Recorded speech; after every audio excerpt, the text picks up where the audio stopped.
At the airport, my daughter-in-law looked me dead in the eye and said, "My husband and I are flying business class and you are sitting in cheap economy because you are simply not on our level."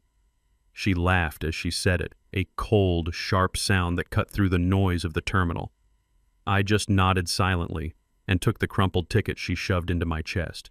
She did not know that 20 minutes prior I had bought every single seat in the first-class cabin and switched the names in the system. But before I tell you how I turned their dream vacation into a nightmare, please hit that like button and subscribe if you have ever had to teach an ungrateful family member a lesson they would never forget. Let me know in the comments which city you are listening from. My name is Caleb Turner. I am 72 years old. Most people see an old black man in a faded khaki jacket and assume I am invisible. They see the gray stubble on my chin and the way I walk a little slower these days, and they think I am weak. My son Damon and his wife Jessica certainly do. They think I am a senile old relic who exists only to pay their bills and embarrass them in public.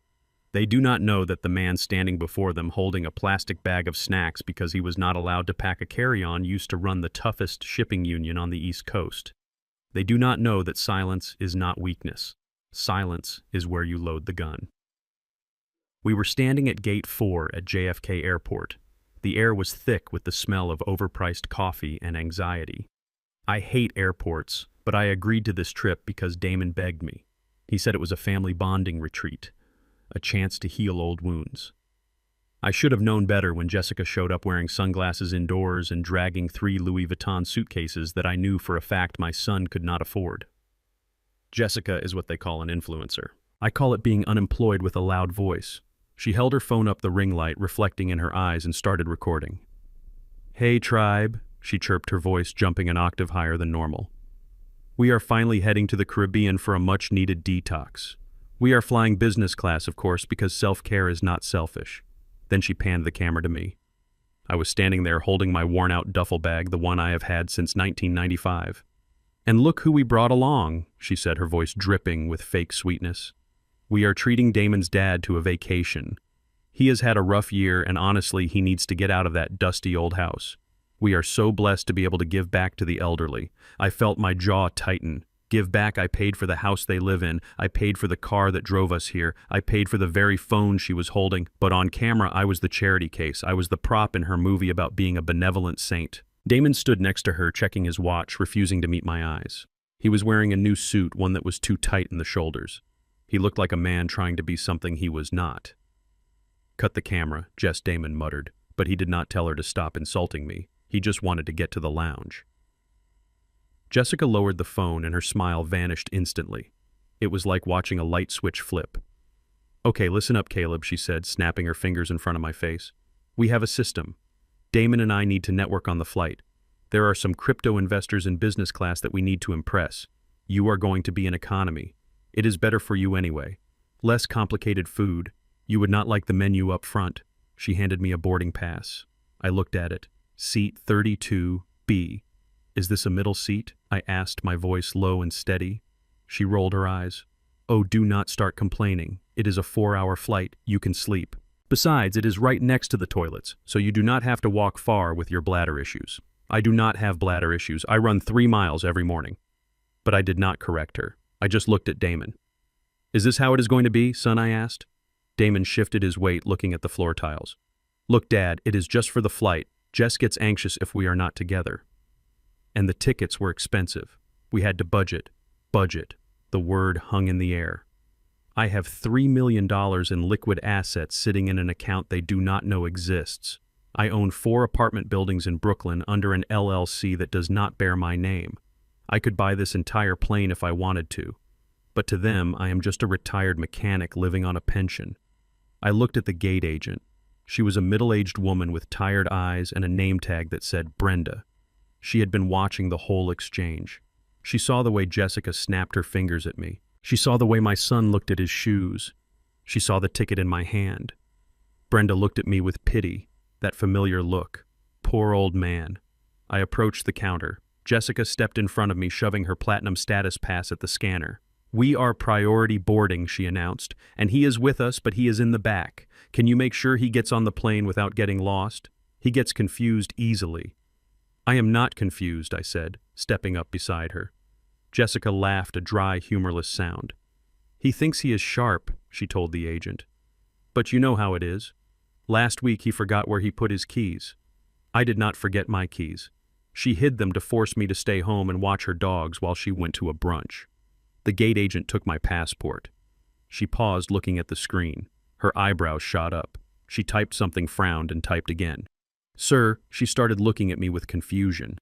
I leaned in, resting my elbows on the high counter. I lowered my voice so only Brenda could hear. Everything is in order, ma'am. Just check the update from 20 minutes ago. Brenda looked at the screen again. Her eyes widened. She saw the modification. She saw the purchase history. She saw that Caleb Turner had purchased 3 full-fare first-class tickets and then just moments ago assigned 2 of them to the standby list and rebooked 2 passengers named Jessica and Damon Turner into seats 32B and 32C. She looked up at me, and for a second I saw a spark of amusement in her tired eyes. She understood. She did not know the full story, but she knew a power move when she saw one. Is there a problem? Jessica demanded, tapping her manicured nails on the counter. We are holding up the line. No problem at all, ma'am, Brenda said, her voice professional and cool. I just need to print a new boarding pass for your father-in-law. She printed a slip of paper, but she did not give it to me. She handed back my original economy ticket, the one Jessica had printed at the kiosk. Have a safe flight, she said to me with a slight nod. Jessica snatched her boarding passes.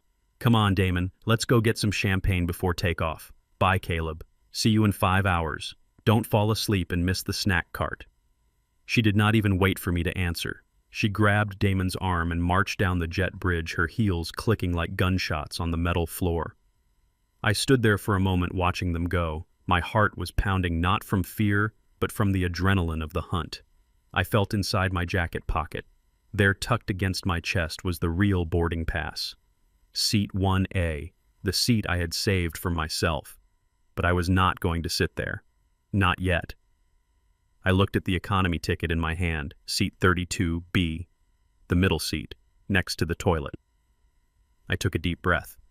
I adjusted my old baseball cap. I picked up my duffel bag. I walked down the jet bridge, but I did not turn left toward the wide leather seats and the champagne. I turned right. I walked past the business class curtain. I saw Jessica already settling in, snapping selfies with a glass of sparkling water, kicking her shoes off. Damon was stuffing his bag into the overhead bin, looking relieved that he did not have to deal with me. I kept walking. I walked past row 10, row 20. The air got stuffier. The seats got smaller. I found row 32. A large man was spilling out of seat 32A, asleep and snoring. A teenager with headphones was in 32C. I squeezed into the middle seat, my knees pressed against the plastic tray table in front of me. The smell of the lavatory chemical was faint but present. Why did I do this? Why did I possess a first-class ticket in my pocket but choose to sit here in this cramped metal tube sandwiched between strangers?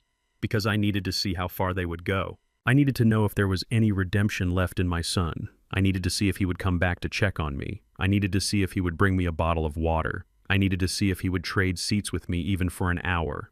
This was not just a flight. This was a trial. And the verdict would determine whether they inherited a multi-million-dollar empire or whether they would return to a life of debt and mediocrity that they so richly deserved. I buckled my seatbelt. The buckle was cold against my stomach. I pulled out my phone, an old model with a cracked screen that I kept just for show. I opened a hidden app, encrypted and password protected. I logged into the airline's passenger manifest. I saw their names: Jessica Turner, Damon Turner. I scrolled down to the return flight. Cancel, I whispered to myself. I pressed the button. Confirm cancellation, the screen asked. I pressed yes. Their return tickets vanished from the system. I leaned back, closing my eyes as the engines roared to life. Let them have their champagne. Let them have their legroom. Let them think they are kings and queens of the sky, because when we land, the ground is going to shake, and I will be the one holding the only parachute. Here is the detailed script for Part 2, written in English, designed for a voiceover with the appropriate emotional pacing and internal monologue. The seatbelt sign dinged above my head with a cheerful little chime that felt like a mockery of my current situation.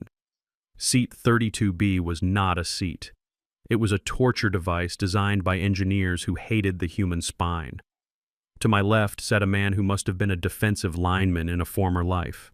His shoulders were so broad they spilled over the armrest and pinned me against the other side. He was already asleep, his head lolling onto my shoulder, emitting a snoring sound that vibrated through my entire rib cage. To my right was a terrified teenager clutching a bag of chips, his elbows digging into my side every time the plane hit a pocket of turbulence. And the smell. The air back here was thick recycled and carried the distinct aroma of the lavatory door opening and closing every 30 seconds. Somewhere 3 rows behind me, a baby had been screaming since we reached cruising altitude.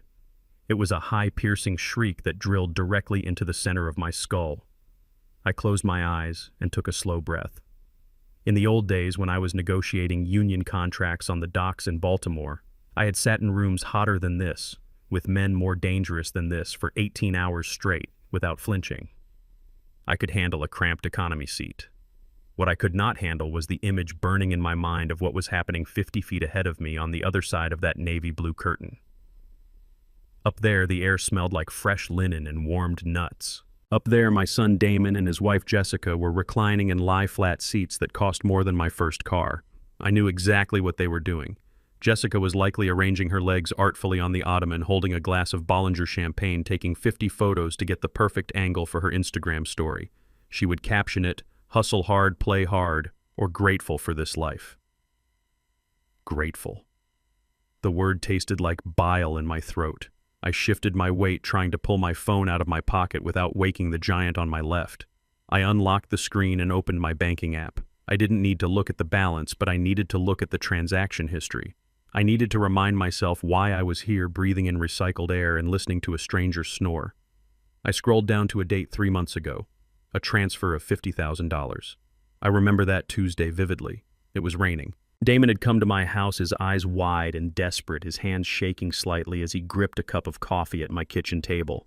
He had worn a suit that was too expensive for a man who had not held a steady job in 2 years. "Dad," he had said, leaning forward, "this is it. This is the big break. I have a friend who is developing an app. It is going to disrupt the logistics market. We just need seed money, 50,000. I will pay you back double in 6 months." I had looked at my son.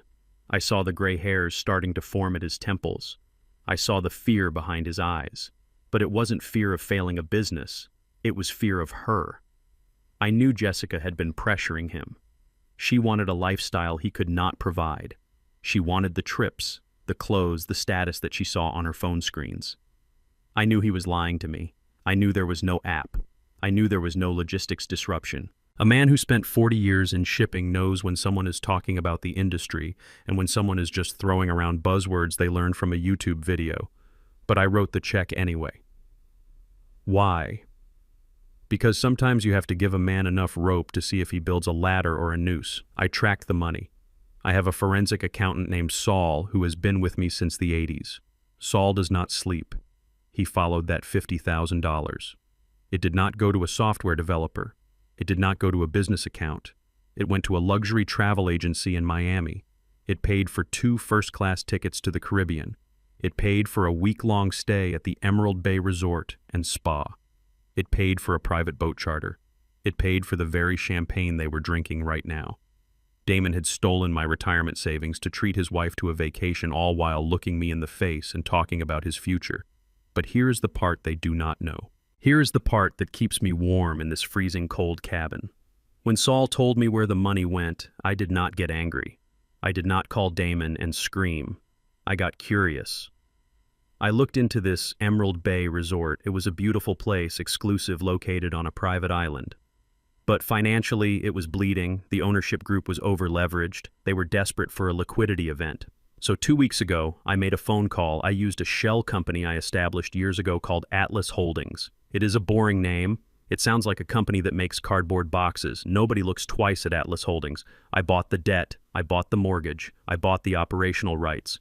Technically, as of last Friday, the pilot flying this plane does not work for me, but the ground he is going to land on, that is mine. The bed Jessica is going to sleep in, mine. The food she is going to eat, mine. I own the sand beneath their feet, and they are treating me like a stray dog they allowed to tag along. "Excuse me, sir." A voice interrupted my thoughts. I opened my eyes. Standing in the aisle was a flight attendant. She was young, looking flustered, holding a plastic tray. She looked out of place in the economy cabin, her uniform slightly different, more polished than the crew serving back here. "Are you Mr. Caleb Turner?" she asked, checking a piece of paper in her hand. "Yes," I said, straightening up as much as the seat allowed. She bit her lip, looking uncomfortable. She glanced at the passengers around me, then leaned in close, lowering her voice. I have a delivery from the first-class cabin, from Mrs. Turner." My heart slowed down. Here it comes. She held out a clear plastic cup. Inside was a pale yellow liquid bubbling slightly. It was not a fresh glass. It was half full, and the rim had a smudge of bright red lipstick on it. I stared at the cup. She said, The flight attendant hesitated, her face turning pink. "She said to tell you that this is a taste of the good life. She said she couldn't finish her second bottle and she didn't want it to go to waste, so she thought you might appreciate the leftovers."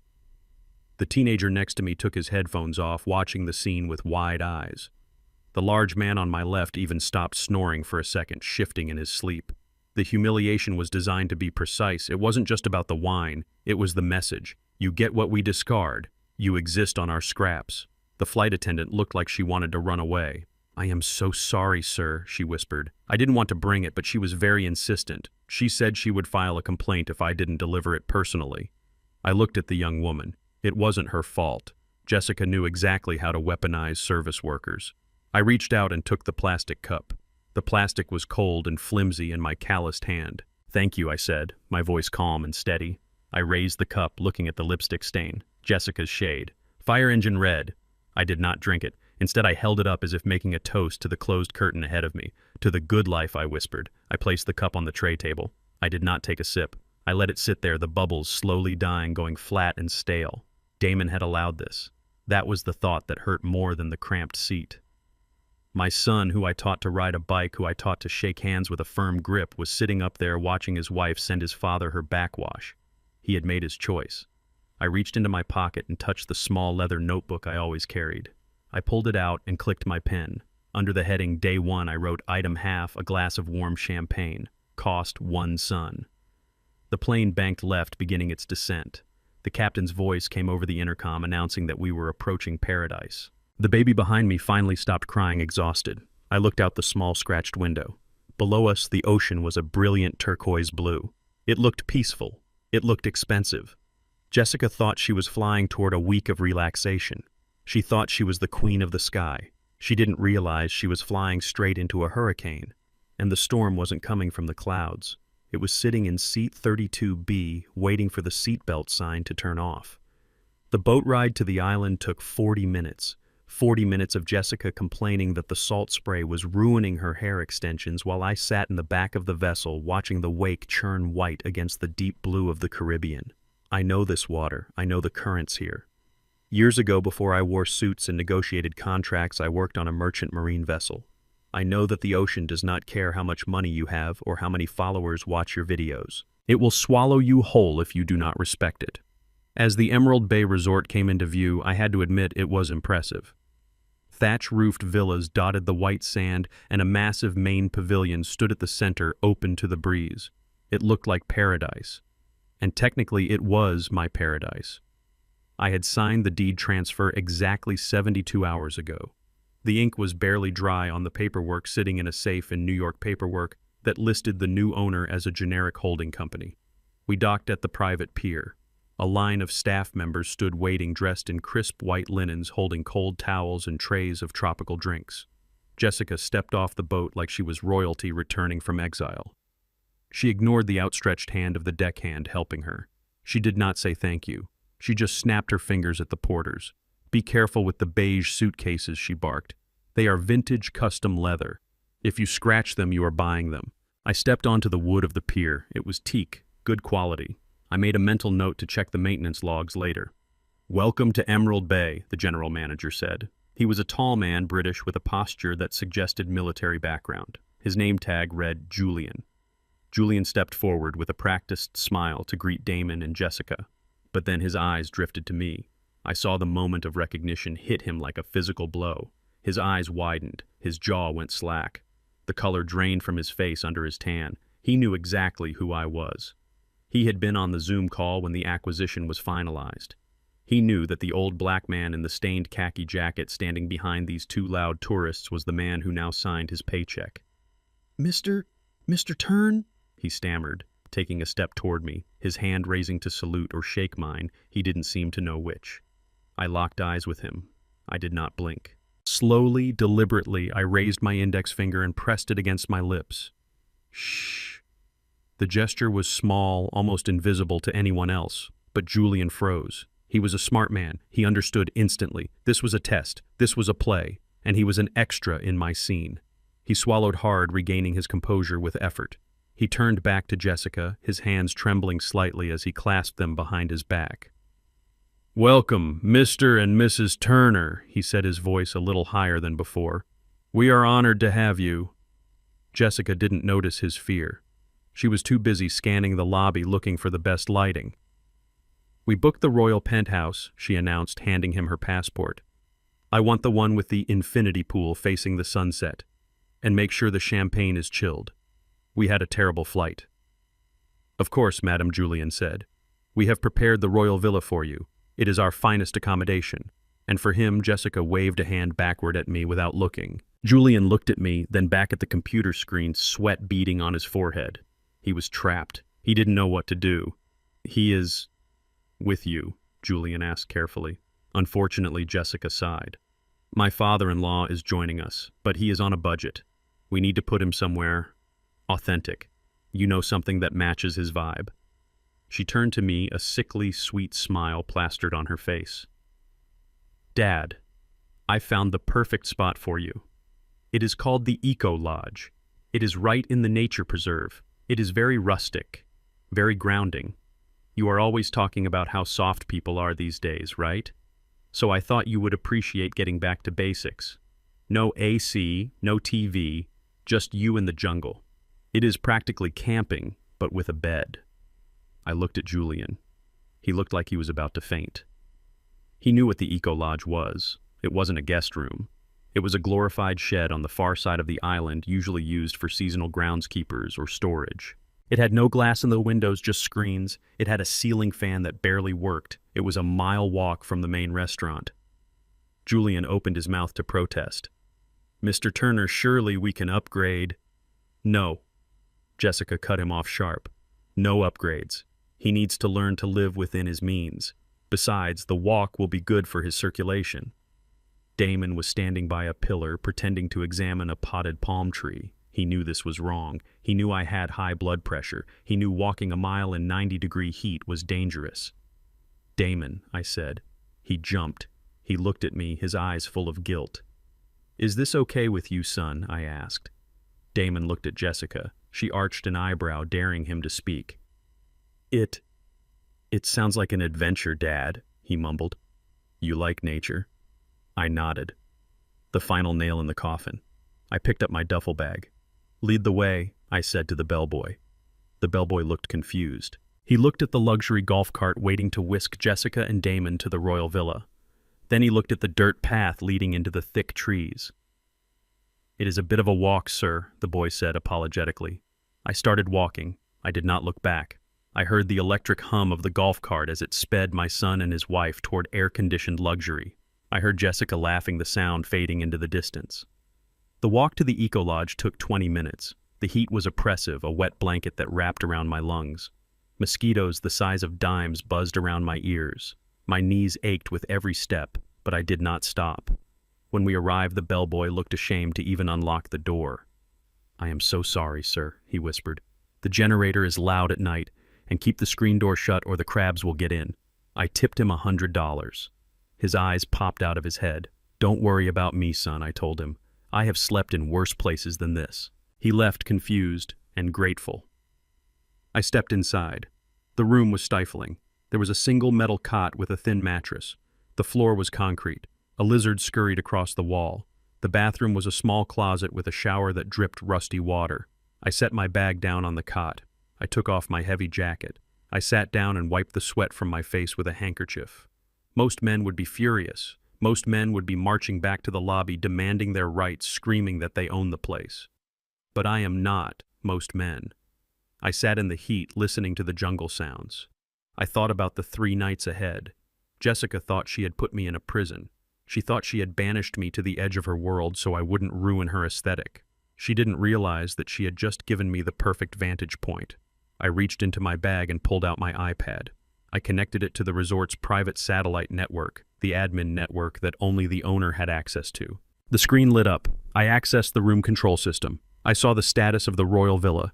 A sea temperature 68 degrees, jacuzzi heating, minibar unlocked, room service active. I looked at the options available to me. I had full control. I could shut off their power with a single tap. I could lock their door. I could cancel their dinner reservation. But not yet. The game was just beginning. You do not checkmate your opponent on the first move. You let them get comfortable. You let them think they control the board. You let them extend their lines of supply until they are vulnerable. I heard a beep from my pocket. It was a text message from Julian, the general manager. Sir, please forgive me. I am mortified. I have prepared the presidential suite in the north wing for you. Just say the word, and I will send a car. I typed back slowly. Stay put. Do not approach me. Do not blow my cover. Treat me exactly as she requested. If I get a single extra pillow that she didn't pay for, you are fired. I hit send. I lay back on the thin, lumpy mattress. The ceiling fan clicked rhythmically above me, wobbling on its axis. Click-clack. Click-clack. It sounded like a countdown. I closed my eyes. Let them have their night in the Royal Villa. Let them drink the expensive wine. Let Jessica post her photos. Tomorrow the real experience would begin. She wanted an authentic, rustic struggle. She wanted to see how the other half lives. I smiled in the darkness. Be careful what you wish for Jessica. You just might get it. The sun began to dip below the horizon, painting the sky in violent shades of orange and purple. It was the kind of sunset that people pay thousands of dollars to see. It was the kind of sunset that belongs on a postcard. But I was not watching it from the infinity pool or the terrace of the Royal Villa. I was watching it through a torn screen mesh in a wooden shack that smelled of mildew and rot. An hour earlier, Jessica had come to the door of my so-called eco-lodge. She did not knock. She just stood outside and called my name as if she were summoning a disobedient dog. When I stepped out blinking in the late afternoon sun, I saw that she and Damon were dressed entirely in white. Damon wore a white linen suit that looked ridiculous on him, like he was trying to be a drug lord in a bad movie. Jessica wore a flowing white dress that probably cost more than my first car. "We are having a sunset dinner at the Cliffside Pavilion," she announced, looking me up and down with open disgust. "It is an all-white party, very exclusive, very chic. The aesthetic is purity and luxury." I looked down at my clothes. I was wearing my dark blue work pants and a gray polo shirt. I packed practical clothes because I am a practical man. "I suppose that means I am not invited," I said, my voice flat. Jessica laughed, a sound that was becoming the soundtrack to my nightmare.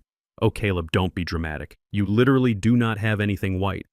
You would stand out like a stain. Besides, the menu is a tasting menu. 12 courses. Tiny portions. You would hate it. You are a meat and potatoes guy. You wouldn't understand the nuance of foam and reduction."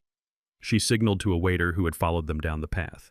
The young man looked embarrassed as he handed me a brown paper bag. "I had the kitchen pack you something hearty," Jessica said. "A club sandwich and some chips. You can eat it here. Listen to the jungle noises. It will be peaceful. We will come get you tomorrow when we are ready to go to the beach." Damon refused to look at me. He was adjusting his cufflinks, staring intently at a palm tree. "Enjoy the dinner, son," I said. He mumbled something that sounded like sorry before Jessica grabbed his arm and pulled him away. Now sitting on the edge of the cot in the fading light, I opened the brown bag. The sandwich was soggy. The lettuce was wilted. It was the kind of meal you give to a staff member you are planning to fire. I took a bite. It tasted like humiliation.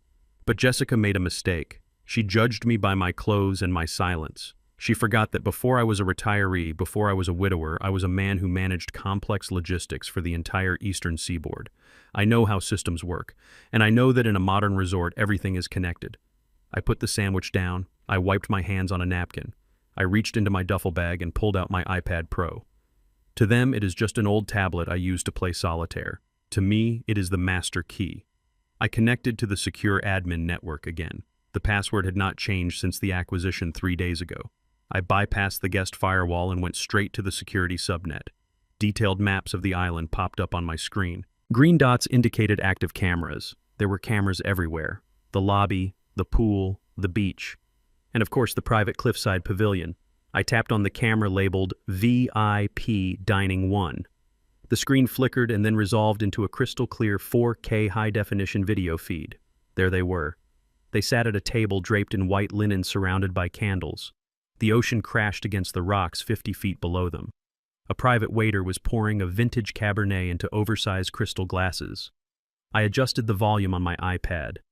The resort had installed high-gain microphones in the VIP areas to monitor guest satisfaction. It was meant for quality control. Tonight it was for intelligence gathering.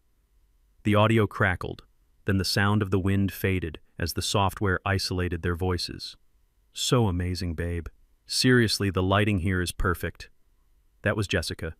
She was holding her phone up, taking a selfie with the sunset. Damon's voice was lower slurred. He had been drinking. Yeah. It is nice. Nice, Jessica snapped. She put the phone down. Damon, this is $5,000 a night. Show some enthusiasm. I am enthusiastic, Damon said, taking a large gulp of wine. I don't know. Do you think Dad is okay back there? It gets dark fast in the jungle. I leaned closer to the iPad screen. This was it, the moment of truth. Jessica sighed a long, exaggerated exhalation. She picked up a piece of bread and tore it apart viciously. Why are you so obsessed with him? He is fine. He is probably asleep. Old people sleep 12 hours a day. He is not just old people, Jess. He is my dad. And that shack, I saw a rat trap outside the door. He is tough, Jessica said, waving her hand dismissively. He is always bragging about how he grew up on the streets, right? Let him relive his glory days. Besides, we need to talk about the plan. I froze. My finger hovered over the screen. I tapped the record button. A small red circle appeared in the corner of the display. What plan, Damon asked. The house, Damon. The house. I watched my son's face on the screen. He looked pale in the candlelight. We already talked about this, Jess. He signed the house over to me, but he thinks he is going to live there until he dies. That was the deal. Jessica laughed. It was a cruel, sharp sound. Damon, grow up. We cannot live in that house with him. It is depressing. The decor is from the 70s. And honestly, I cannot stand the smell anymore. The smell, Damon asked.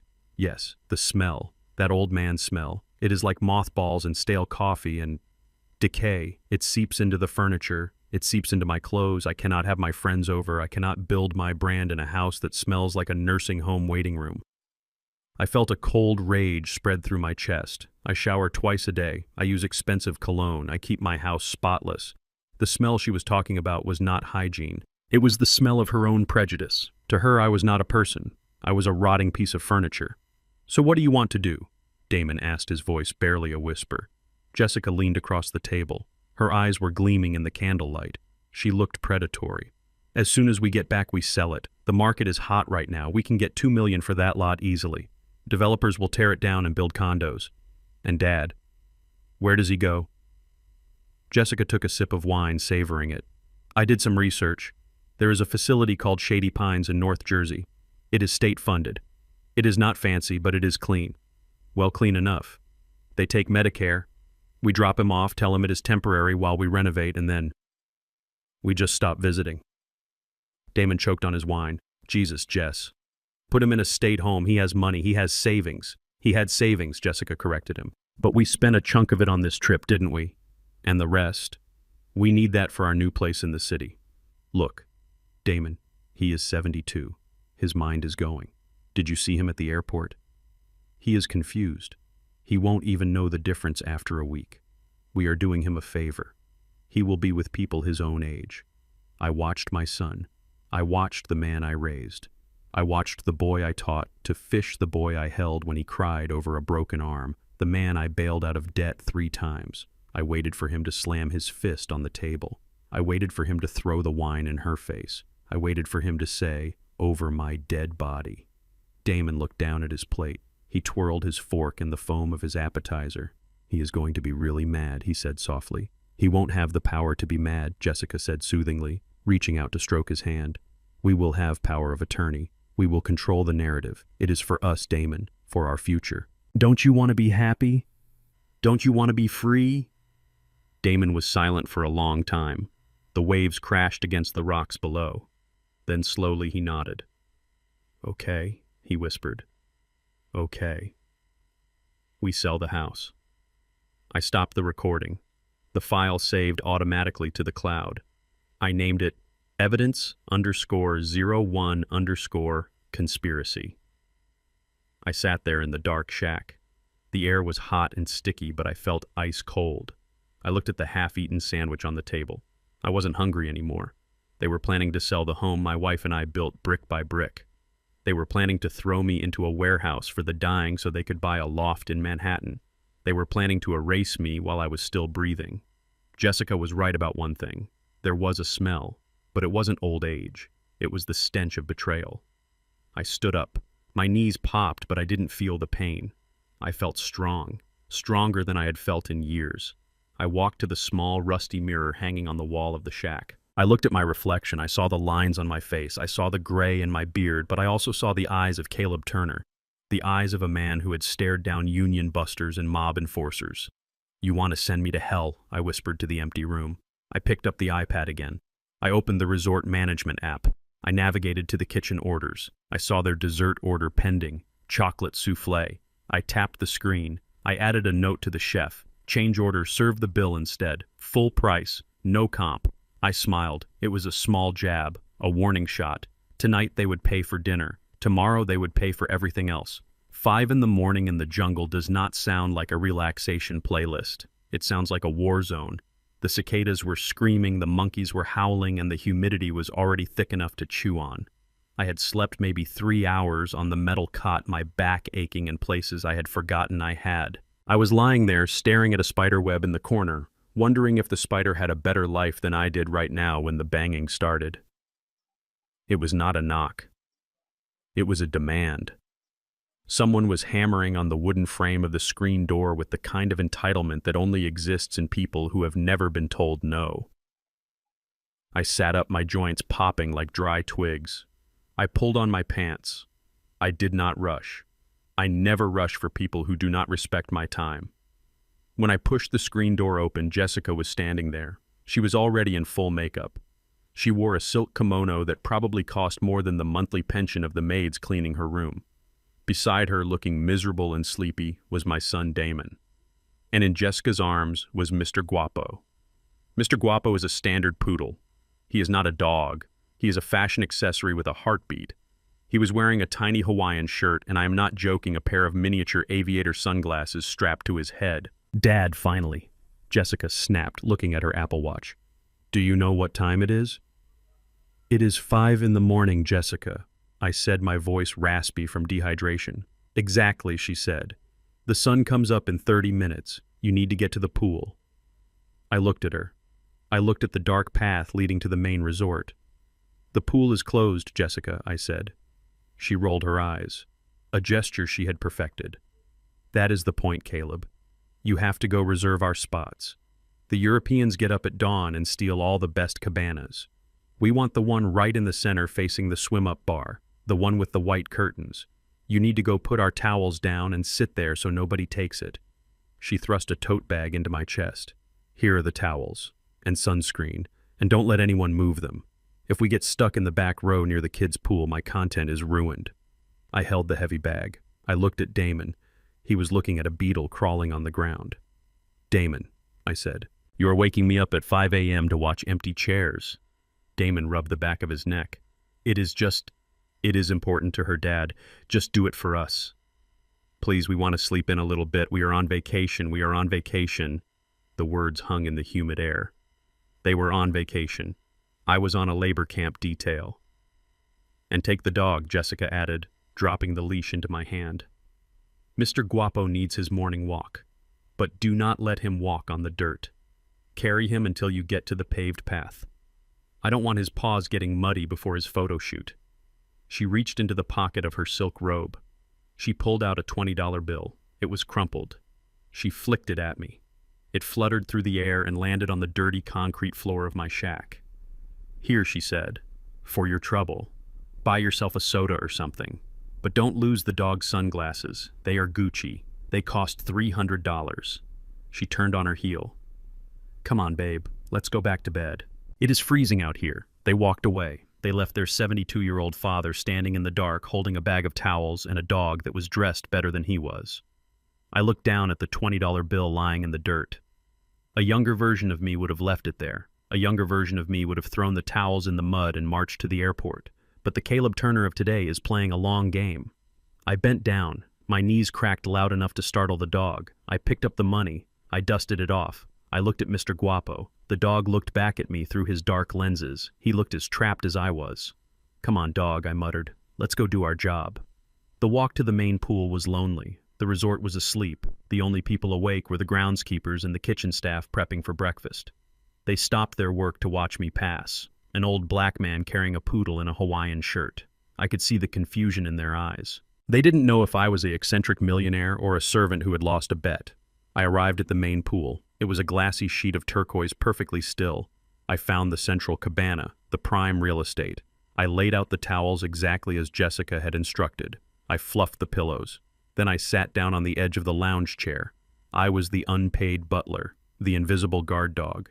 I took the $20 bill out of my pocket. I smoothed it out on the table. I reached into my pocket and pulled out a red permanent marker. I carry it everywhere. Old habit from my days checking cargo manifests.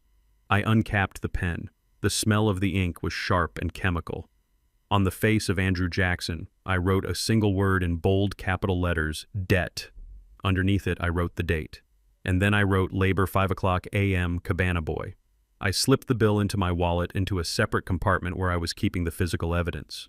This was not just $20. This was a transaction. And in my world, every transaction must be balanced. I looked at the dog. He was curled up on the expensive towel sleeping. "You know, Guapo," I whispered to him. "You have a better life than my son. You are loyal. You don't ask for money, and you probably wouldn't sell your father for a business class ticket." I sat there for 3 hours. I watched the sun come up. It was beautiful, I suppose. The sky turned from black to gray to a brilliant burning pink. But beauty is hard to appreciate when your stomach is growling and your heart is cold. Around 8 o'clock, the other guests started to trickle in. They were young, beautiful, wealthy. They looked at me with suspicion. Why was this old man in the work clothes sitting in the VIP cabana? A security guard walked by. He slowed down, his hand hovering near his radio. I stared him down. I gave him the look I used to give the strikebreakers in 1989, the look that says, "Do not test me." He kept walking. Finally, at 9:30, they arrived. Jessica looked refreshed. She was wearing a bikini that was barely there and a cover-up that flowed behind her like a cape. Damon was trailing behind her, carrying her beach bag, her hydration cup, and her tripod. "Oh, good, you got the spot," she said, not even looking at me. She dropped her bag on the chair I had been guarding for 4 hours. "Move over, Caleb. You are wrinkling the towel." I stood up. My legs were stiff. "Did you walk the dog?" she asked, picking up Mr. Guapo and cooing at him. "Yes," I said. "Good. You can go now. We have a photo shoot to do." "Oh, and Caleb?" I stopped. "Go to the bar and get us 2 mimosas. And a water for the dog. Sparkling water. Tap water gives him gas." I looked at her. "I don't have money for the bar, Jessica. You gave me $20. A mimosa here is $25. She sighed, the sound of pure exhaustion at my incompetence. "Just charge it to the room, Caleb." God, do I have to explain everything?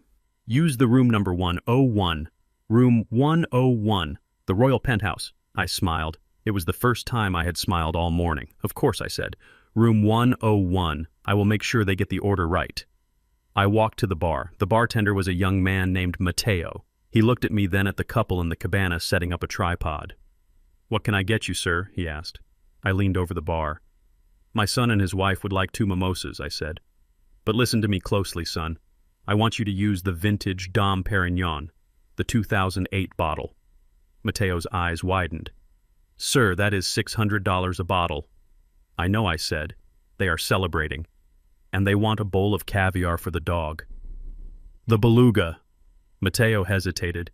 "Are you sure I tapped the counter? Room 101. Charge it all to room 101.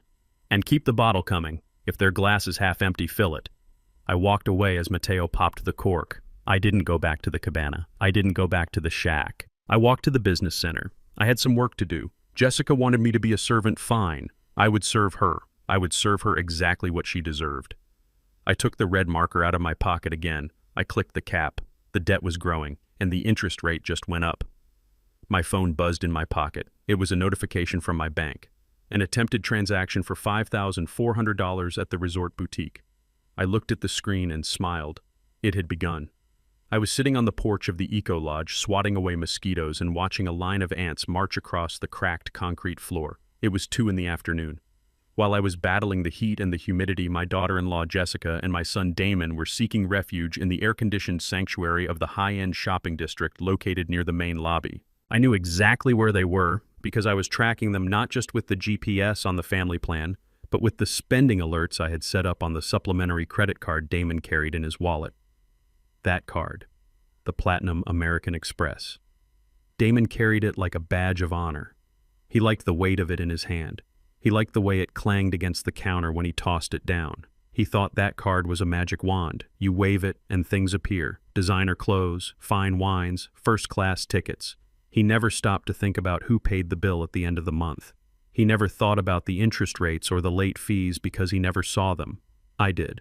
For years I had covered his mistakes. I had paid off his failed business ventures. I had quietly settled the debts Jessica racked up trying to keep up with her friends in the Hamptons. I told myself I was helping. I told myself I was being a good father. But sitting there in that jungle shack, wiping sweat from my forehead with a rag, I realized I hadn't been helping. I had been enabling. I had created a monster that was now trying to eat me alive. The notification on my phone was just the first warning shot. $5,000, probably a handbag. Jessica had a weakness for handbags that cost more than a Honda Civic. She said they were investments. I have never seen a handbag pay a dividend, but I am just a simple man who made his fortune moving shipping containers, so what do I know about economics? I unlocked my phone and opened the banking app. The interface was clean, simple, and powerful. I navigated to the card management section. There it was, Damon Turner, supplementary card, status active, credit limit $50,000. I looked at that number, $50,000 of my hard-earned money available to them at the tap of a terminal. They thought that money was theirs. They thought they were entitled to it because they shared my last name. My thumb hovered over the screen. I tapped settings. I tapped spending limit. I deleted the 5 and the 4 zeros. I typed in a single digit, 0. I hit save. The screen refreshed. New limit $0. I leaned back against the rotting wood of the cabin wall and waited. It didn't take long. Maybe 2 minutes. My phone rang. The ringtone shattered the jungle silence. It was Jessica. I let it ring 3 times.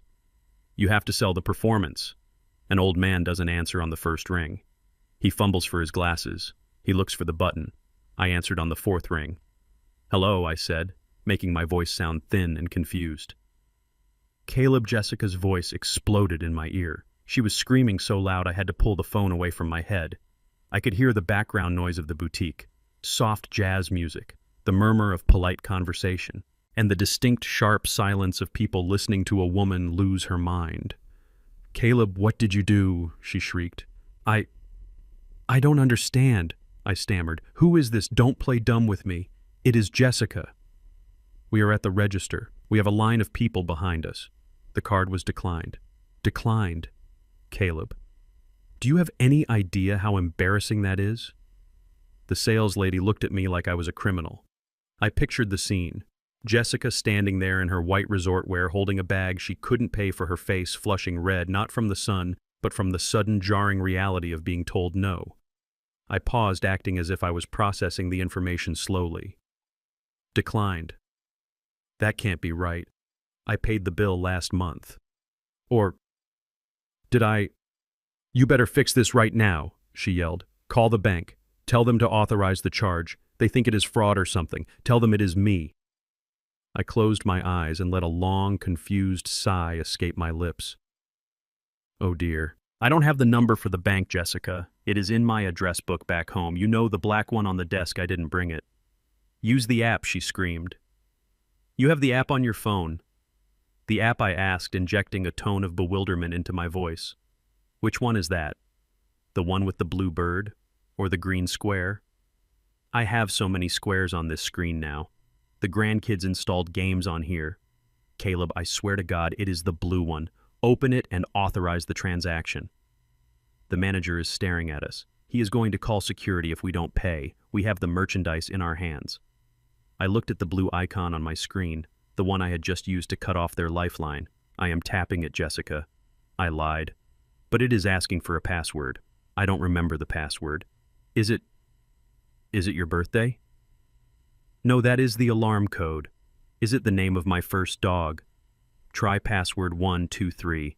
Try Damon 88. Just try something. She was hysterical now. I could hear Damon in the background, his voice a frantic whisper. Jess, keep it down, people are looking.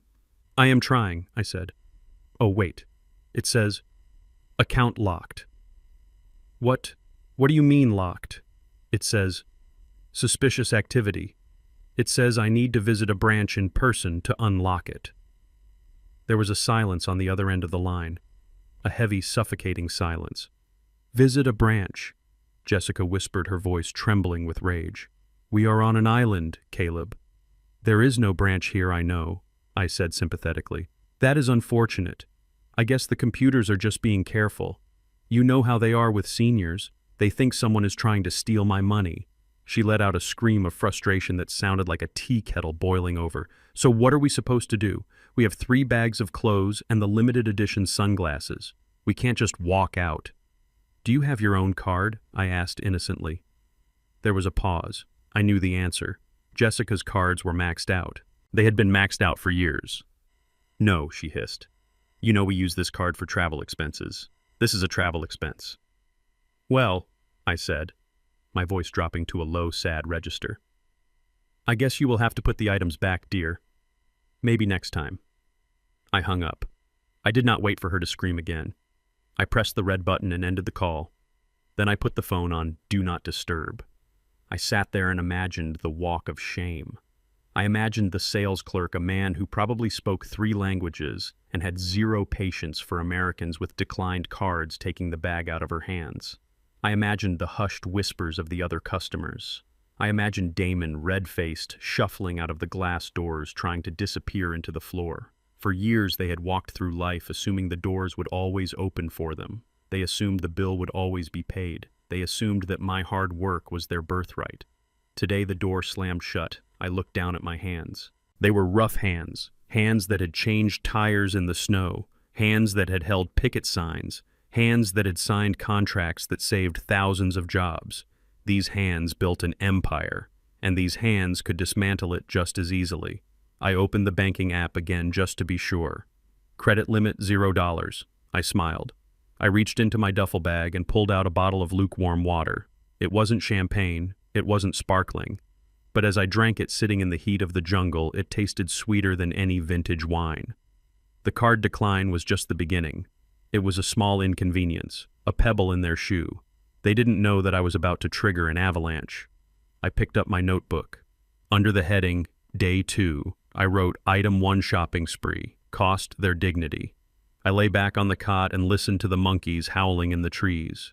They sounded like they were laughing, and for the first time in a long time, I wanted to laugh with them. Tonight there would be no fancy dinner. Tonight there would be an argument in the royal penthouse. Tonight the cracks in their marriage, which had been plastered over with money and luxury, would start to show. And I would be here in the dark, listening to every word. The summons came at 4 p.m. I was sitting on the edge of my cot, trying to repair the wobbly leg of the table with a folded piece of cardboard when Damon appeared at the screen door. He looked sweaty and frantic. He was wearing a polo shirt that was buttoned all the way to the top despite the heat. "Dad?" he said, not making eye contact. "We need you at the main villa, right now." I stood up slowly. "Is everything okay? Did someone get hurt?" No. Damon waved his hands. Well, Jessica has some guests coming, potential investors, high net worth individuals. They are into crypto, blockchain, that sort of thing." I nodded. I knew the type. Men who made imaginary money selling imaginary coins to people who could not afford to lose real dollars. And she wants me to meet them, I asked. Damon winced. He looked at the floor, then at the jungle, then anywhere but at me. Not exactly. See, the pitch is about lifestyle. Jessica is selling them on the idea of legacy, old money, generational wealth.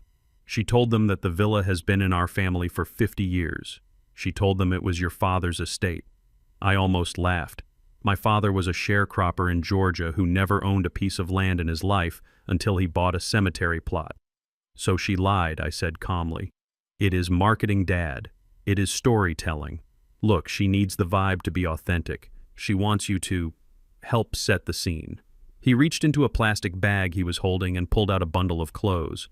It was a pair of oversized denim overalls, a plaid shirt that looked like it came from a costume shop, and a straw hat with fraying edges. I stared at the clothes. She wants me to wear this.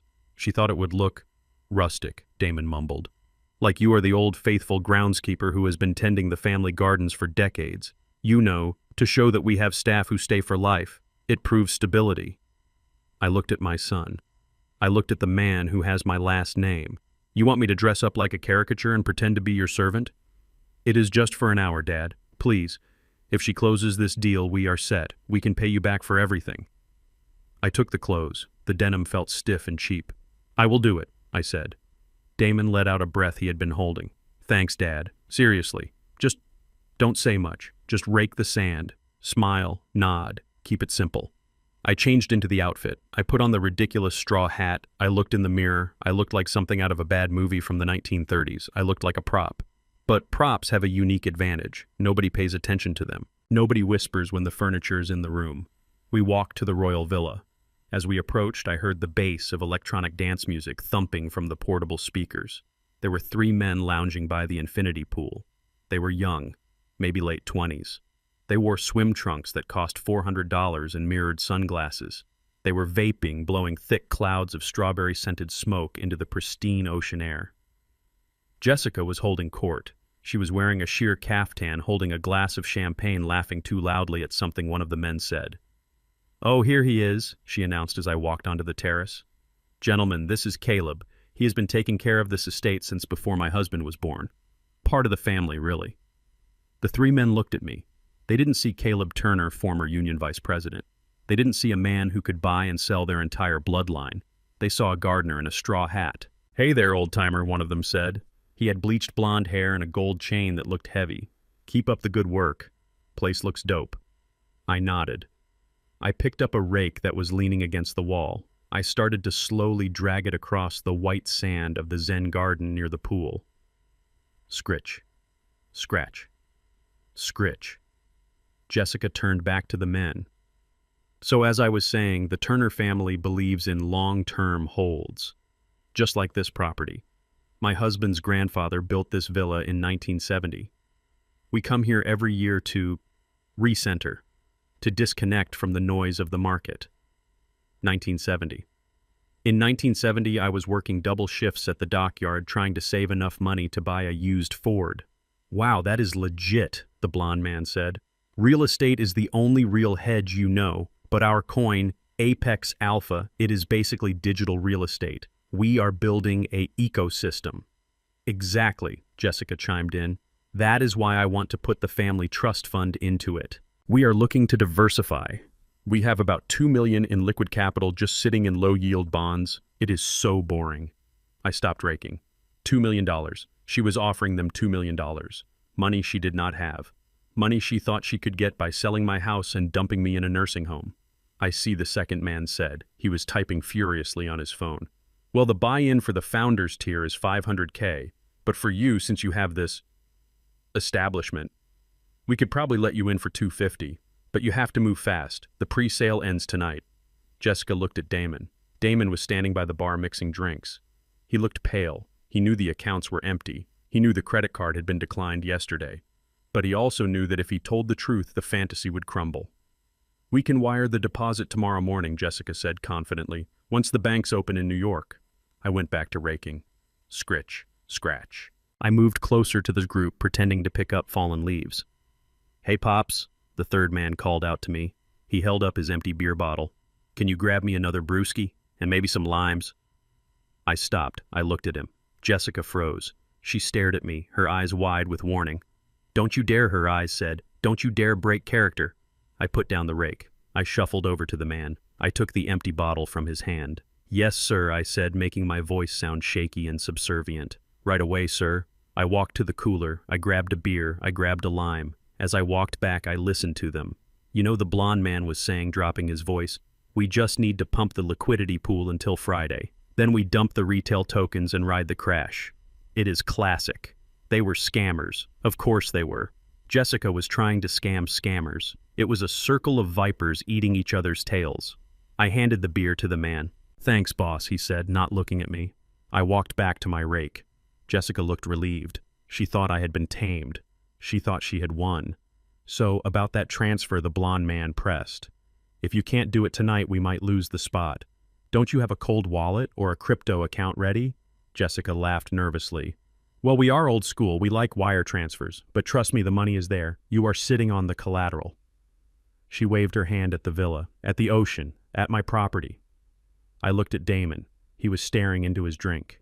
I realized then that this wasn't just greed, it was desperation. They were drowning, they needed a miracle, and they thought selling my life was that miracle. I decided to help the scene along. I looked up from my raking. Miss Jessica, I called out. Jessica turned, annoyance flashing on her face. What is it, Caleb? Not now. The manager was here earlier, I said, keeping my voice innocent. He asked about the bill for the champagne. He said the credit card on file didn't go through. Silence descended on the terrace. The music seemed to stop. The three crypto bros looked at Jessica. What Jessica hissed. That is ridiculous. It must be a glitch. Yes, ma'am, I said. He said something about insufficient funds, and he said he needs a cash deposit before he can bring out the lobster for dinner. Jessica's face turned the color of a tomato. Go back to the garden, Caleb, she snapped. You are confused. The blonde man sat up straighter. He took off his sunglasses. Wait a minute, he said. Insufficient funds? It is a mistake, Jessica cried. My father-in-law, he has dementia. He doesn't know what he is talking about. He hears things. The man looked at me. He looked at my eyes.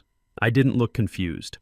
I looked at him with the steady, cold gaze of a man who knows exactly what a balance sheet looks like. He looked back at Jessica. You know what he said, standing up? I think we are good. We actually have a meeting with some investors in Dubai on Zoom. We should go. No, wait, Jessica pleaded. Stay for dinner. We have Wagyu beef. Maybe next time, the man said. Come on, boys.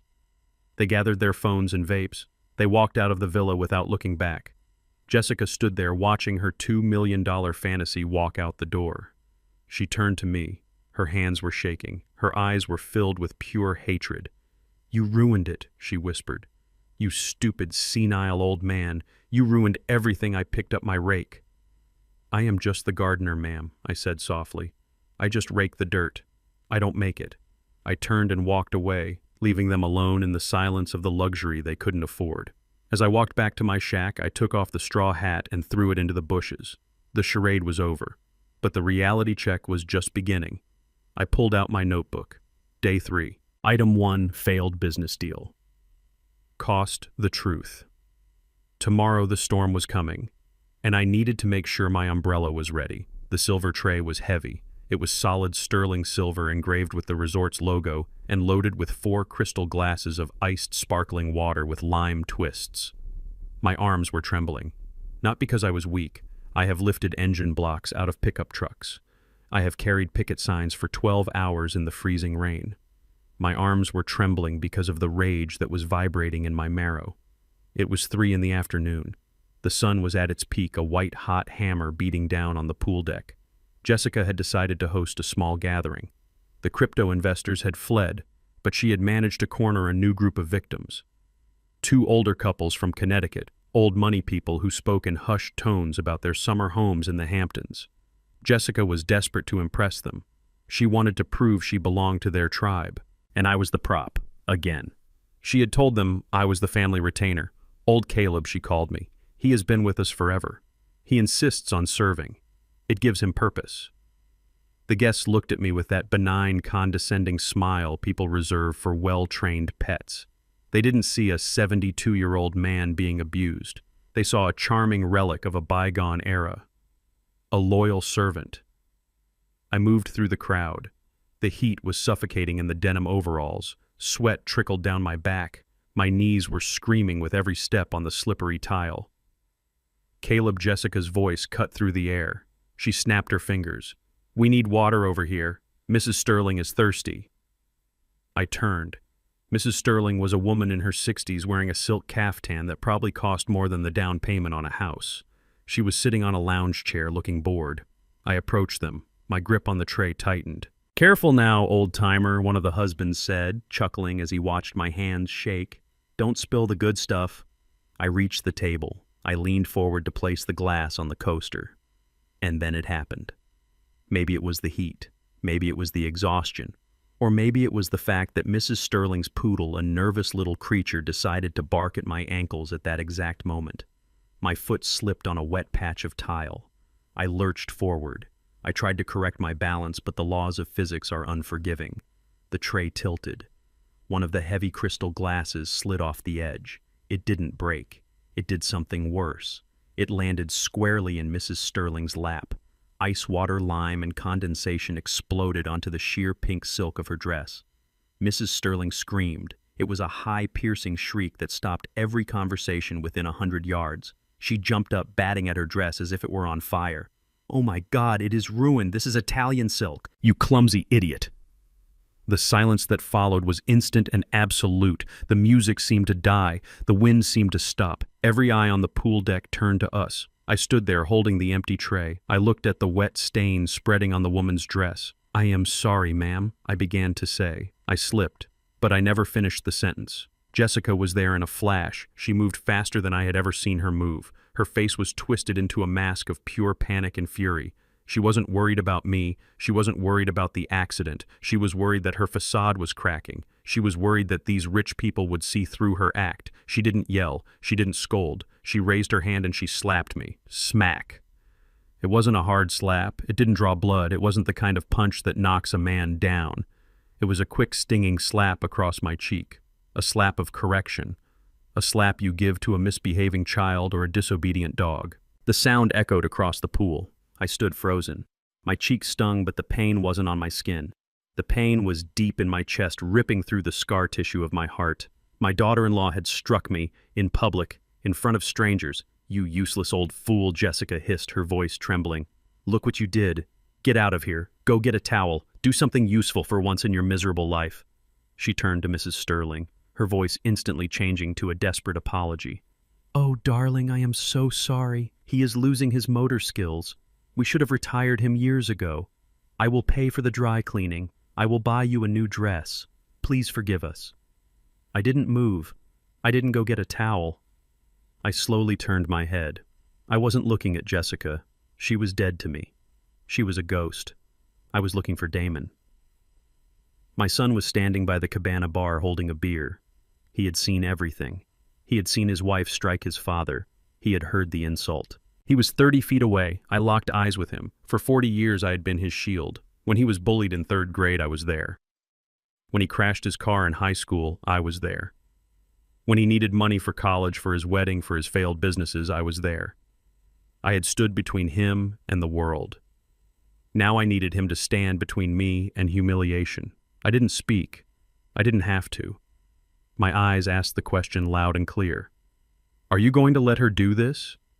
Are you going to say something?" Damon looked at me. I saw his Adam's apple bob as he swallowed.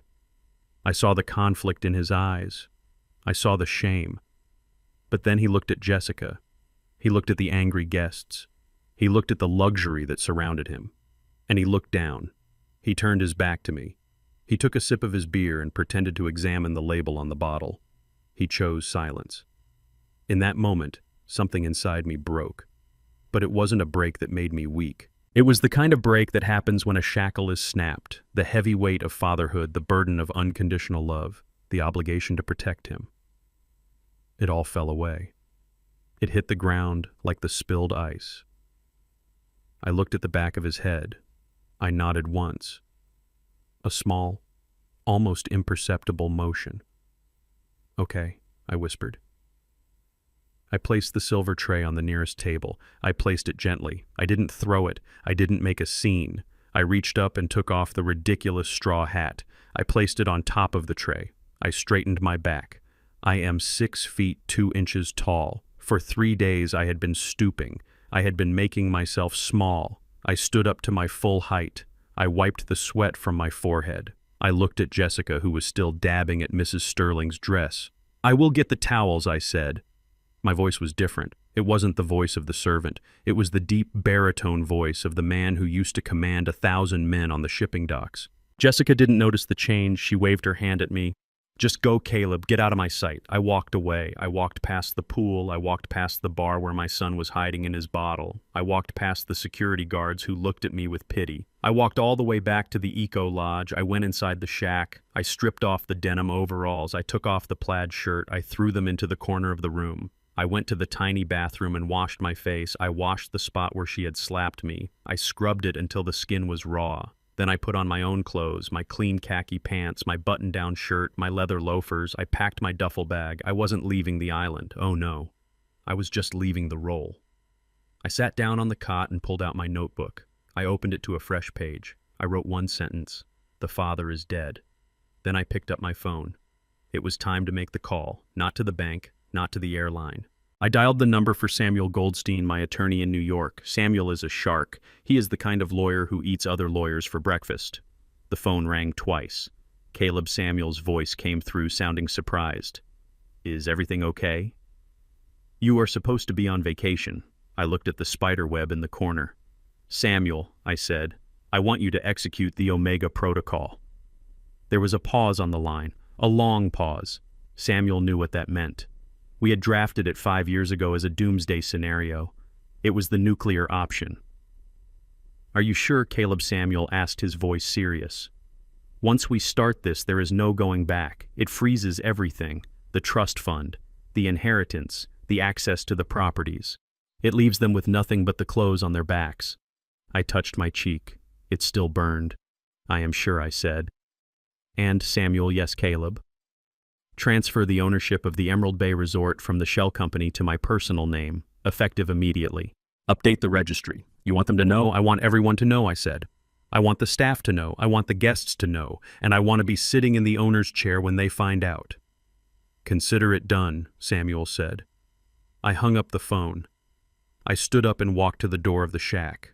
The sun was setting. The air was cooling down. I wasn't a servant anymore. I wasn't a father anymore. I was the landlord. An eviction notice was about to be served. I stepped out into the twilight, and for the first time in 3 days, I didn't walk towards the service path. I walked towards the main road, the road that led to the executive offices. The game was over. The slaughter was about to begin. The jungle at night is never truly silent. It is a chorus of things hunting and things being hunted. The tree frogs scream, the insects buzz like electric wires, and somewhere in the distance the ocean crashes against the rocks with a rhythm that sounds like a heartbeat. I sat on the edge of the cot in the dark, listening to it all. The only light in the shack came from the blue glow of my secure satellite phone. It was 3 a.m. My cheek no longer stung from the slap, but the memory of it was branded into my mind. It was not the physical pain that kept me awake. I have taken punches from dock workers twice my size. I have been hit with police batons during protests in the 70s. Physical pain fades, bruises heal, but the image of my son, my own flesh and blood, turning his back on me while his wife struck me, that was a wound that would never close. I looked at the phone in my hand. It was a heavy, rugged device. I didn't use this phone to order pizza or check the weather. This was the war phone. This was the line I kept for emergencies that threatened the foundation of the empire I had built. I poured myself a glass of lukewarm tap water. It tasted metallic. I drank it slowly, letting the reality of what I was about to do settle in my stomach. For 40 years I had built walls to protect my family. I built financial trusts. I built real estate portfolios. I built a reputation. I did it all so Damon would never have to know the cold that I grew up with. I wanted him to be soft. I wanted him to be safe. But I made a mistake. I made him too soft. I created a man who had no spine, a man who would watch his father be humiliated just to keep the peace with a woman who despised him. I unlocked the phone. I didn't need to look up the number. It was speed dial number 1. The name on the screen read Goldstein, Samuel Goldstein, the Wolf of Wall Street before the movie was even made. We met 30 years ago when the union was facing a federal indictment. Everyone told me to plead guilty. Samuel told me to fight. We fought. We won. Since then, he has been the only man I trust with the bodies buried in the backyard. The phone rang once, twice. Caleb Samuel's voice was instantly alert. No grogginess, no confusion. It was 3 a.m. in New York, but Samuel sleeps with one eye open. "I am here, Samuel," I said. My voice sounded different in the dark. It was deeper, stranger. It was the voice of the man who used to shut down shipping lanes with a single word. "Is everything all right?" Samuel asked. "The GPS shows you are in the Caribbean. I thought you were on vacation." "I was," I said. "But the vacation is over." I heard the rustle of sheets on the other end. I heard the click of a bedside lamp turning on. "Talk to me, Caleb. What do you need? Bail money? A extraction team?" "No," I said. "I need you to open the vault. I need you to pull the file marked Omega." There was a silence on the line, a heavy, pregnant silence. Samuel let out a long breath. "Omega. Are you sure, Caleb?" "We drafted that protocol 5 years ago as a nuclear deterrent. You told me you never wanted to use it. You told me it was too cruel." I looked at the moonlight filtering through the torn screen door. I saw a moth throwing itself against the mesh, trying to get to the light, destroying itself in the process. "I was wrong, Samuel. It is not cruel. It is necessary." "Okay," Samuel said, his voice shifting into professional mode. "I am logging into the secure server now. Give me a minute." I waited. I could hear the rapid clicking of a mechanical keyboard on the other end. Samuel was working. "I am in," Samuel said. "Protocol Omega. This triggers a complete restructuring of the estate. It revokes all power of attorney. It dissolves the revocable living trusts. It freezes the monthly stipends. It locks the access to the family offices. Caleb, this leaves Damon with nothing.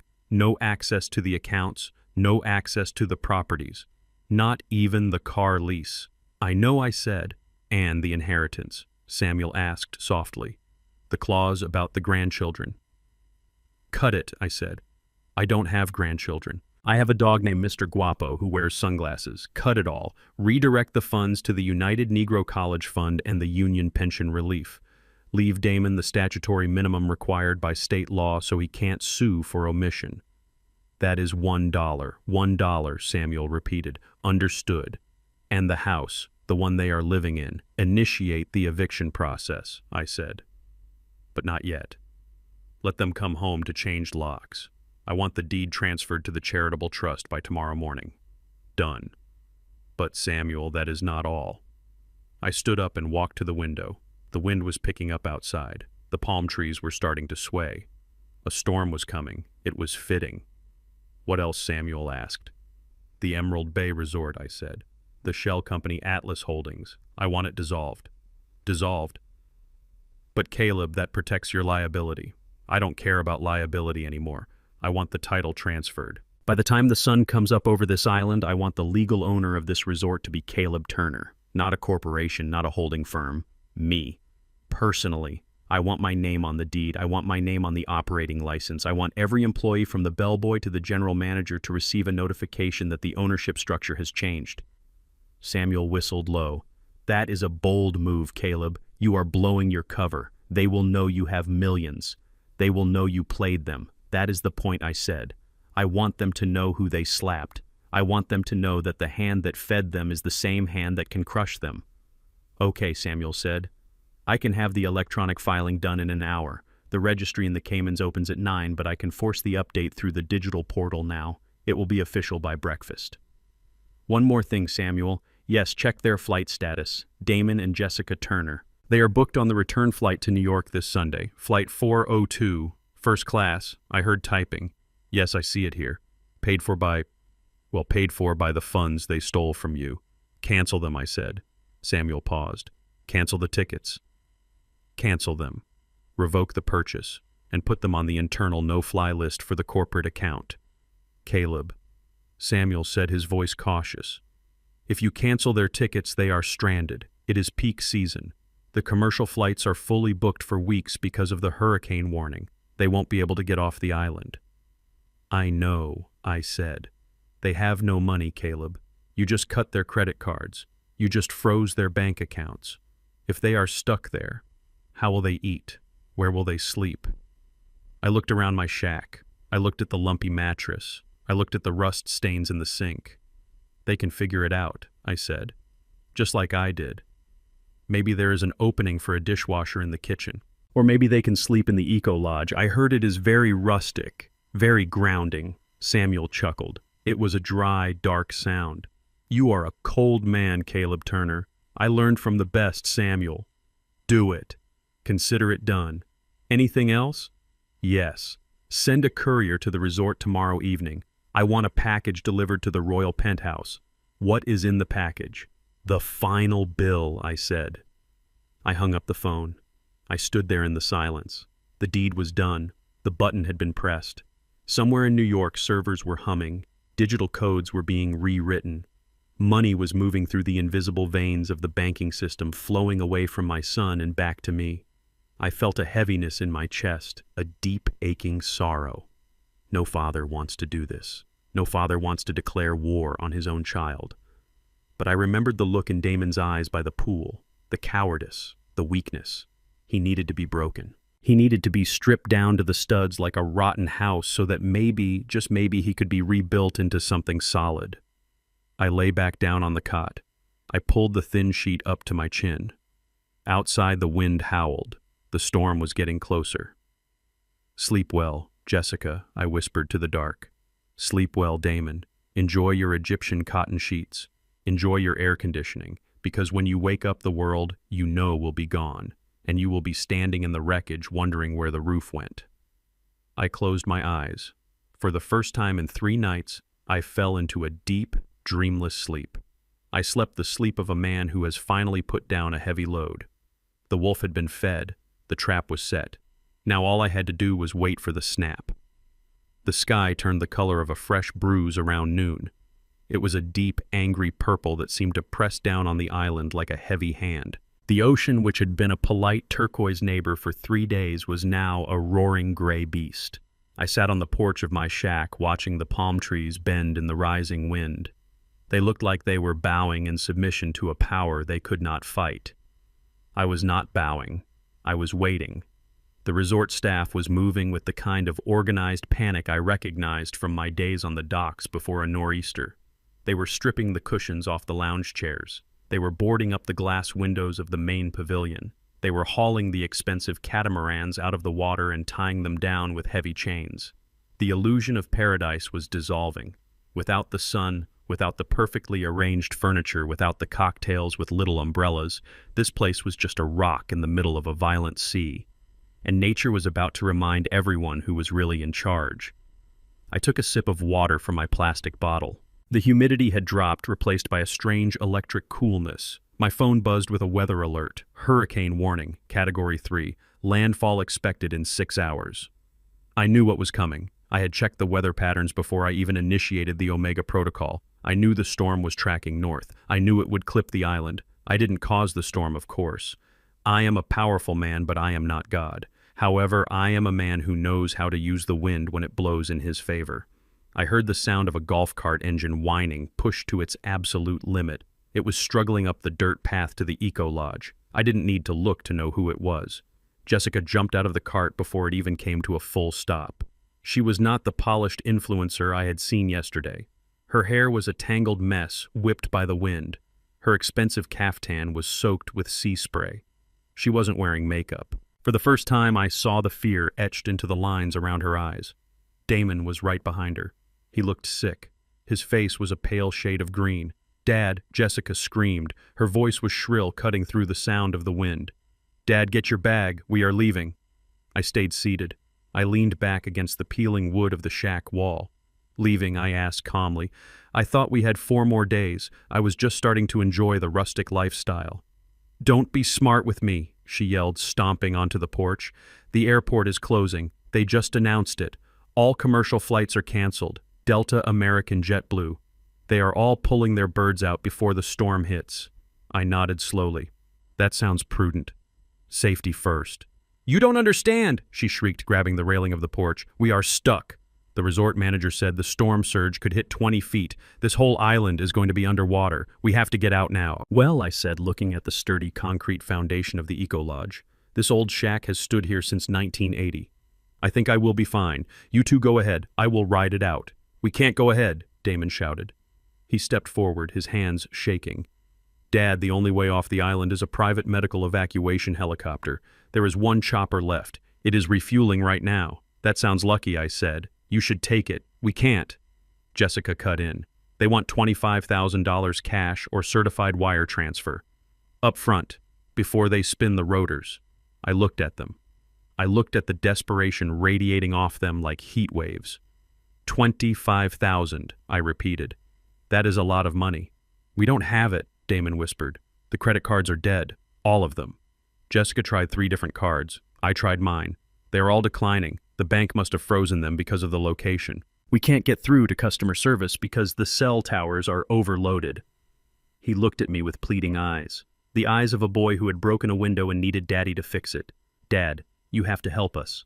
You have your retirement savings. You have that account you kept from the union pension. Write them a check. Or give them your card, please. We have 20 minutes before the pilot leaves with someone else. I looked at my son. I looked at the woman who had slapped me. I looked at the people who had planned to throw me into a state-run nursing home so they could renovate their kitchen. I stood up. I walked to the edge of the porch. The wind whipped my shirt around my body. I let a look of profound confusion and sadness wash over my face. I slumped my shoulders. I became the frail old man they wanted me to be. 25,000, I asked, my voice trembling. I don't have that kind of money, son. What do you mean you don't have it? Jessica snapped. You sold the boat last year. You have the dividends. I spent it. I lied. I spent it on the nursing care for your mother before she passed. And the rest? Well, living is expensive, Jessica. Inflation. Medicine. You are lying, she screamed. You have money. You are a miser. You hoard it. Give it to me. She stepped toward me, her hand raised as if she might strike me again. I didn't flinch. I just looked at her. I am sorry, I said. My accounts are empty. I am just a poor old man living on a fixed income. Remember, Damon grabbed his hair, pulling at it in frustration. Oh my God, we are going to die here. We are going to die in this stupid resort. I looked at them and then I delivered the line I had been saving. The line that was colder than the storm winds. But wait, I said, looking at them with wide, innocent eyes. Why are you asking me? I am riding an economy next to the toilet. You two are the ones flying business class. You are the ones renting the royal penthouse. You are the high rollers. Surely people of your status have an emergency fund. Surely you didn't spend your last dime on a vacation you couldn't afford. Jessica's face went white. The blood drained out of her so fast I thought she might faint. She opened her mouth, but no sound came out. Because I continued, my voice hardening just a fraction, if you are telling me that you brought me here to a foreign country in the middle of hurricane season with $0 in the bank. Well, that sounds very irresponsible. That sounds like something a child would do. Dad, stop. Damon cried. This isn't a lecture. This is life or death. Is it? I asked. Or is it just a little rain? You know, people in my neighborhood survive storms all the time. We board up the windows, we light candles, we eat canned soup. We don't need helicopters. We have grit. I sat back down on my chair. I can't help you, I said. I literally do not have a card that will work for you. This was technically true. My cards worked fine, but they wouldn't work for them. Not anymore. Jessica looked at the helicopter pad in the distance. We could hear the faint sound of rotors starting to turn. She looked back at me with pure venom. I hate you, she whispered. I hope the storm takes this shack and washes you out to sea. That is not very nice, I said. But I forgive you.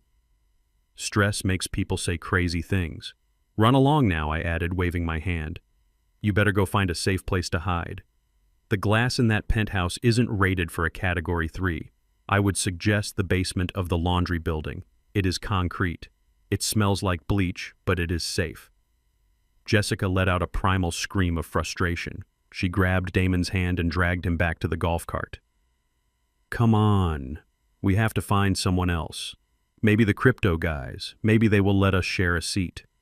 They drove off the cart, skidding in the mud. I watched them go.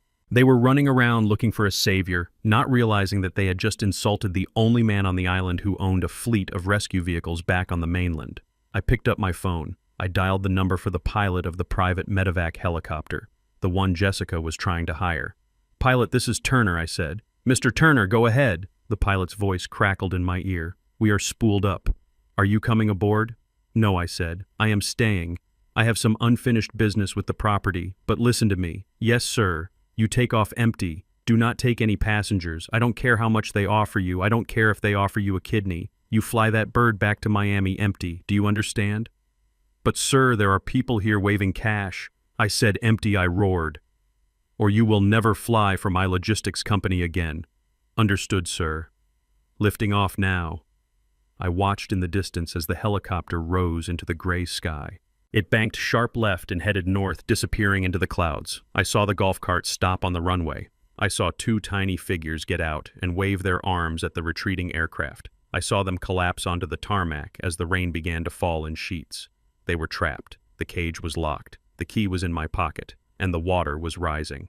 I went inside my shack and closed the door. I lit a kerosene lantern. The soft yellow glow filled the small room. It felt cozy. It felt like justice. I opened a can of beans and ate them cold. It was the best meal I had had in years. Let the storm come. I was the eye of the hurricane, and everything around me was about to be destroyed. The wind outside was screaming now, a constant high-pitched wail that sounded like a jet engine parked right outside the door. The rain was hammering against the corrugated tin roof of the Eco Lodge, turning the small shack into a drum. I sat in the single wooden chair watching the flame of the kerosene lantern dance. The electricity had cut out 10 minutes ago. The resort was dark. The luxury was gone. All that was left was the storm and the truth. I knew they would come back. They had nowhere else to go. The helicopter was gone. The golf carts were useless in the mud, and the royal penthouse with its floor-to-ceiling glass windows was a death trap in a Category 3 hurricane. But I did not expect them to come back like this. The door to my shack did not open. It was kicked open. A gust of wind and rain blew into the room, instantly soaking the floor. Standing in the doorway, illuminated by a flash of lightning, was Jessica. She looked like a creature from a horror movie. Her hair was plastered to her skull. Her white resort dress was transparent with rain and stained with mud, but it was her eyes that were terrifying. They were wide, manic, and filled with a rage that burned hotter than the storm. In her hand, she clutched a sheaf of papers. They were wet, crumbling at the edges, but I recognized them instantly. She had been through my bag. Of course she had. When the credit cards failed, when the helicopter pilot flew away, she had done the only thing she knew how to do. She had violated my privacy. She had torn through my duffel bag looking for a stash of cash, emergency traveler's checks, anything to save her skin. Instead, she found the file folder I kept in the zippered lining. "You sick, twisted old man!" she screamed. Her voice was raw, fighting against the roar of the wind. She stepped into the room, dripping water onto the concrete. Damon stumbled in behind her. He looked broken. He was shivering violently, his arms wrapped around himself, his eyes staring at the floor. He didn't want to look at me. He knew what she was holding. I remained seated. I picked up my can of beans and took a slow bite. "Close the door, Jessica," I said calmly. "You are letting the rain in." She didn't close the door. She threw the papers at me. They fluttered through the damp air and landed on my lap. "What is this?" she shrieked. "Tell me this is a joke. Tell me this is some kind of sick dementia hallucination." I looked down at the document on top. It was a notarized deed transfer. "It looks like a property deed," I said. "I know what it is," she yelled. "I know how to read." "It says you transferred the title of the house, our house, to the Veterans Housing Initiative," I corrected her gently. "My house, Jessica. It was never our house." She lunged at me. For a second, I thought she was going to claw my eyes out. Damon grabbed her arm, holding her back. "Jess, stop," he pleaded weakly. "Don't." She shook him off. "He gave it away." "Damon!" She screamed at him, pointing a shaking finger at me. Do you understand what he did? He didn't just sell it, he gave it away for free. To a bunch of strangers. I set my food down. I wiped my mouth with the back of my hand. They are not strangers, I said, my voice cutting through her hysteria. They are men and women who served their country. They are people who know the meaning of duty and sacrifice.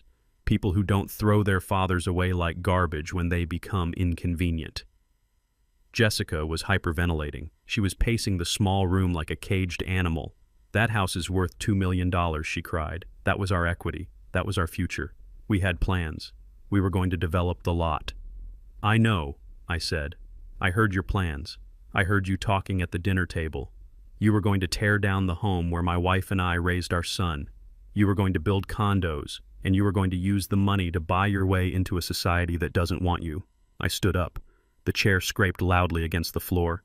You counted your chickens before they hatched, Jessica. And then you tried to kill the farmer. She stared at me, her chest heaving. You did this on purpose, she whispered. You knew, before we even got on the plane. You signed these papers last week. That is correct, I said. Then why? She screamed. Why did you let us bring you here? Why did you let us spend the money on the tickets? Why did you let us humiliate ourselves? Because I wanted to be sure, I said. I took a step toward her. She flinched. I wanted to give you one last chance. I told myself, Caleb, maybe you are wrong. Maybe they are just stressed. Maybe deep down they still love you. Maybe if you spend a week with them, you will see a spark of decency. I looked at Damon. He was weeping silently, the tears mixing with the rain on his face. And what did I see? I asked.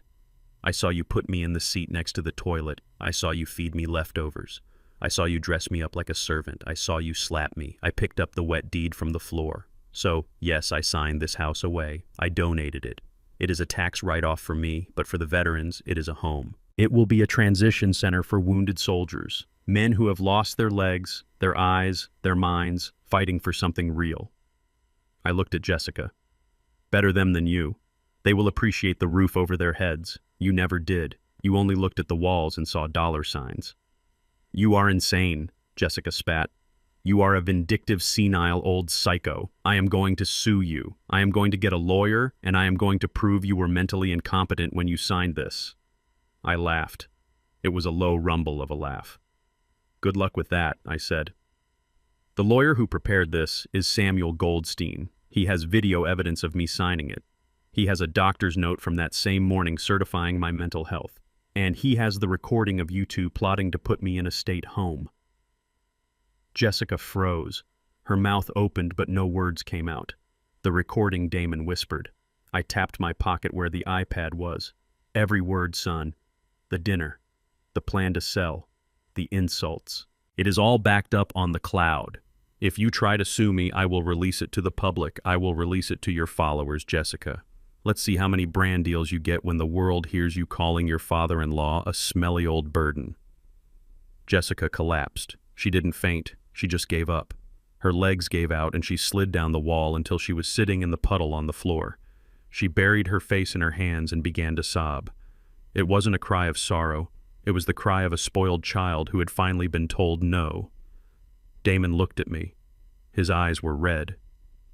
Dad, he said, his voice cracking. What are we going to do? We have nothing. I sat back down. I looked at the storm raging outside. You have each other, I said. Isn't that enough? That is what you told me at the airport. You said you were a team. You said you were on a different level. Damon looked at his wife, who was curled up in a ball on the dirty floor. He looked at the woman who had led him off a cliff. Dad, please, he whispered. Can we stay here? Just for the storm? I looked around the shack. It was 12 feet by 12 feet. There was one cot, one chair. There is not much room, I said. We will sleep on the floor, Damon said quickly. Just don't make us go back out there. The wind, it is tearing the trees down. I looked at my son. I saw the fear in him. And despite everything, despite the betrayal, despite the anger, a small part of me was still a father. I couldn't send him out to die in a hurricane. That is the difference between me and them. They would have thrown me to the wolves. I would only let them sleep in the doghouse. Fine, I said. I pointed to the corner of the room, the one furthest from the cot where the roof leaked slightly. You can sit there. But don't touch my things. Don't touch my food, and if you say one word, one single word of complaint, I will throw you out myself." Damon nodded frantically. "Thank you. Thank you, Dad." He went to Jessica and tried to help her up. She slapped his hand away. "Don't touch me," she hissed at him. "This is your fault. You said he was stupid. You said he was weak." They crawled into the corner. Two people dressed in ruined luxury clothes huddled together on the damp concrete of a servant's shack. I blew out the lantern. The room went pitch black. I lay down on my cot. It was lumpy, but it felt like a throne. I listened to the storm battering the island. I listened to the sound of Jessica weeping softly in the corner. They had wanted an authentic experience. They wanted to know what it was like to struggle. Now they knew. I closed my eyes. The house was gone. My legacy was secure. And the rats were finally in the cage. Tomorrow the sun would rise. But for them, the long night was just beginning. The storm passed as quickly as it had arrived, leaving behind a sky so blue it felt like an apology. The sun beat down on the island, drying the mud and the misery of the night before. The resort staff moved like an army of ants, sweeping away the palm fronds, scrubbing the decks, and restoring the illusion of paradise. By noon, you could hardly tell that a hurricane had almost swallowed us whole. The only evidence of the chaos was the damp smell in the air and the broken spirit of my son Damon. We were still in the shack. The air inside was stifling hot. Damon was sitting in the corner, his head in his hands, staring at a line of ants marching across the concrete floor. He looked like a man who had lost everything because he had. He had lost his inheritance. He had lost his dignity. And worst of all, he had lost the respect of the woman he destroyed his life to please. Jessica was not sitting in the corner. Jessica was a survivor. She was a cockroach in a silk dress. As soon as the rain stopped, she had been up rummaging through her damp suitcases trying to salvage what she could. She found a dress that was only slightly wrinkled, a silver cocktail number that she had been saving for a special occasion. She spent an hour in the tiny rusted bathroom applying makeup with the precision of a soldier applying war paint. "Where are you going?" Damon asked, his voice raspy from crying. "I am going out," Jessica said, snapping her compact shut. "The resort is hosting a gala dinner tonight. It is a farewell party for the VIP guests since the airport reopens tomorrow. Everyone who is anyone will be there." "But we have no money," Damon whispered. "We have nothing, Jess. Dad cut us off." "You have nothing," Jessica corrected him, cold as ice. "I still have my looks. I still have my charm. And I am not going to spend my last night on this island rotting in a shed with a loser and a senile old man." She put on her heels. She didn't even look at me. To her, I was already dead. I was just an obstacle she had failed to climb. She walked out the door, leaving her husband sitting in the dirt. I watched her go. I felt a strange sense of admiration mixed with disgust. She was relentless. She was a predator. And predators do not stop hunting just because they are hungry. They just hunt harder. I stood up. My back popped. I looked at Damon. "Get up, son," I said. Damon shook his head. "Leave me alone, Dad. Just let me rot here."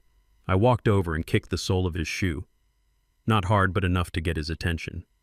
I said, "Get up. You are a Turner. We do not rot. We act." "I am not a Turner anymore," he said bitterly. "You made sure of that."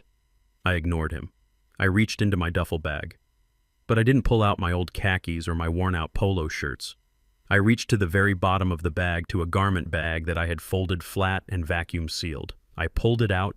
I broke the seal. The air rushed in and the fabric expanded. It was a tuxedo, but not just any tuxedo. It was a midnight blue bespoke suit cut from Italian wool with black satin lapels. It was the suit I wore when I accepted the Lifetime Achievement Award from the National Shipping Association 5 years ago. It was the suit I wore to my wife's funeral. It was my armor. Damon looked up. His eyes widened. "Dad," he whispered. "Why do you have that?" "Because," I said, unzipping the bag.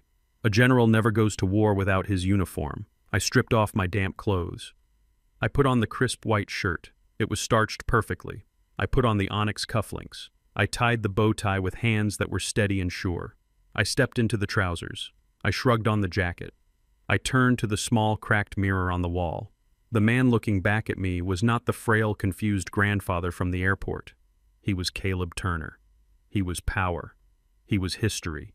He was the man who could shut down a port with a single phone call. I turned back to Damon. He was staring at me as if he were seeing a ghost.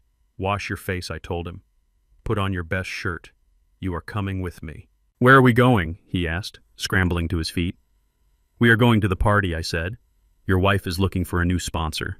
I think we should be there to wish her luck." We walked out of the shack. The sun was setting, casting long shadows across the path. I didn't walk with a stoop anymore. I walked with the long, confident strides of a man who owns the ground beneath his feet, because I did. We reached the main pavilion. It was transformed. Crystal chandeliers hung from the rafters. A jazz band was playing soft, sophisticated music. Waiters in white gloves circulated with trays of lobster tail and caviar. The champagne flowed like water. I saw her immediately. Jessica was standing near the bar. She was working the room. She was talking to a gray-haired man in a linen suit, laughing too loudly at his jokes, touching his arm with feigned intimacy. I could see the desperation in her eyes. She was casting her net, hoping to catch one last fish before the reality of her life crashed down on her. I signaled to the security guard at the velvet rope. He was a big man new to the shift. He looked at my tuxedo, then he looked at Damon's rumpled shirt. "Invitation, sir," he asked, blocking the way. I didn't reach for an invitation. I didn't reach for a wallet. I looked him in the eye. "My name is Caleb Turner," I said. My voice was low, but it carried the weight of absolute authority. The guard hesitated. He checked his list. "I don't see a Turner on the VIP list, sir," he said. "That is because I am not a guest," I said.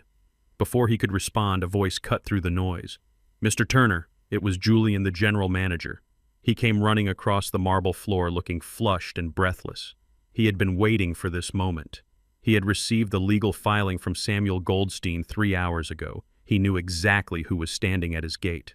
Julian shoved the security guard aside. "I am so terribly sorry, Mr. Turner," he said, bowing his head slightly.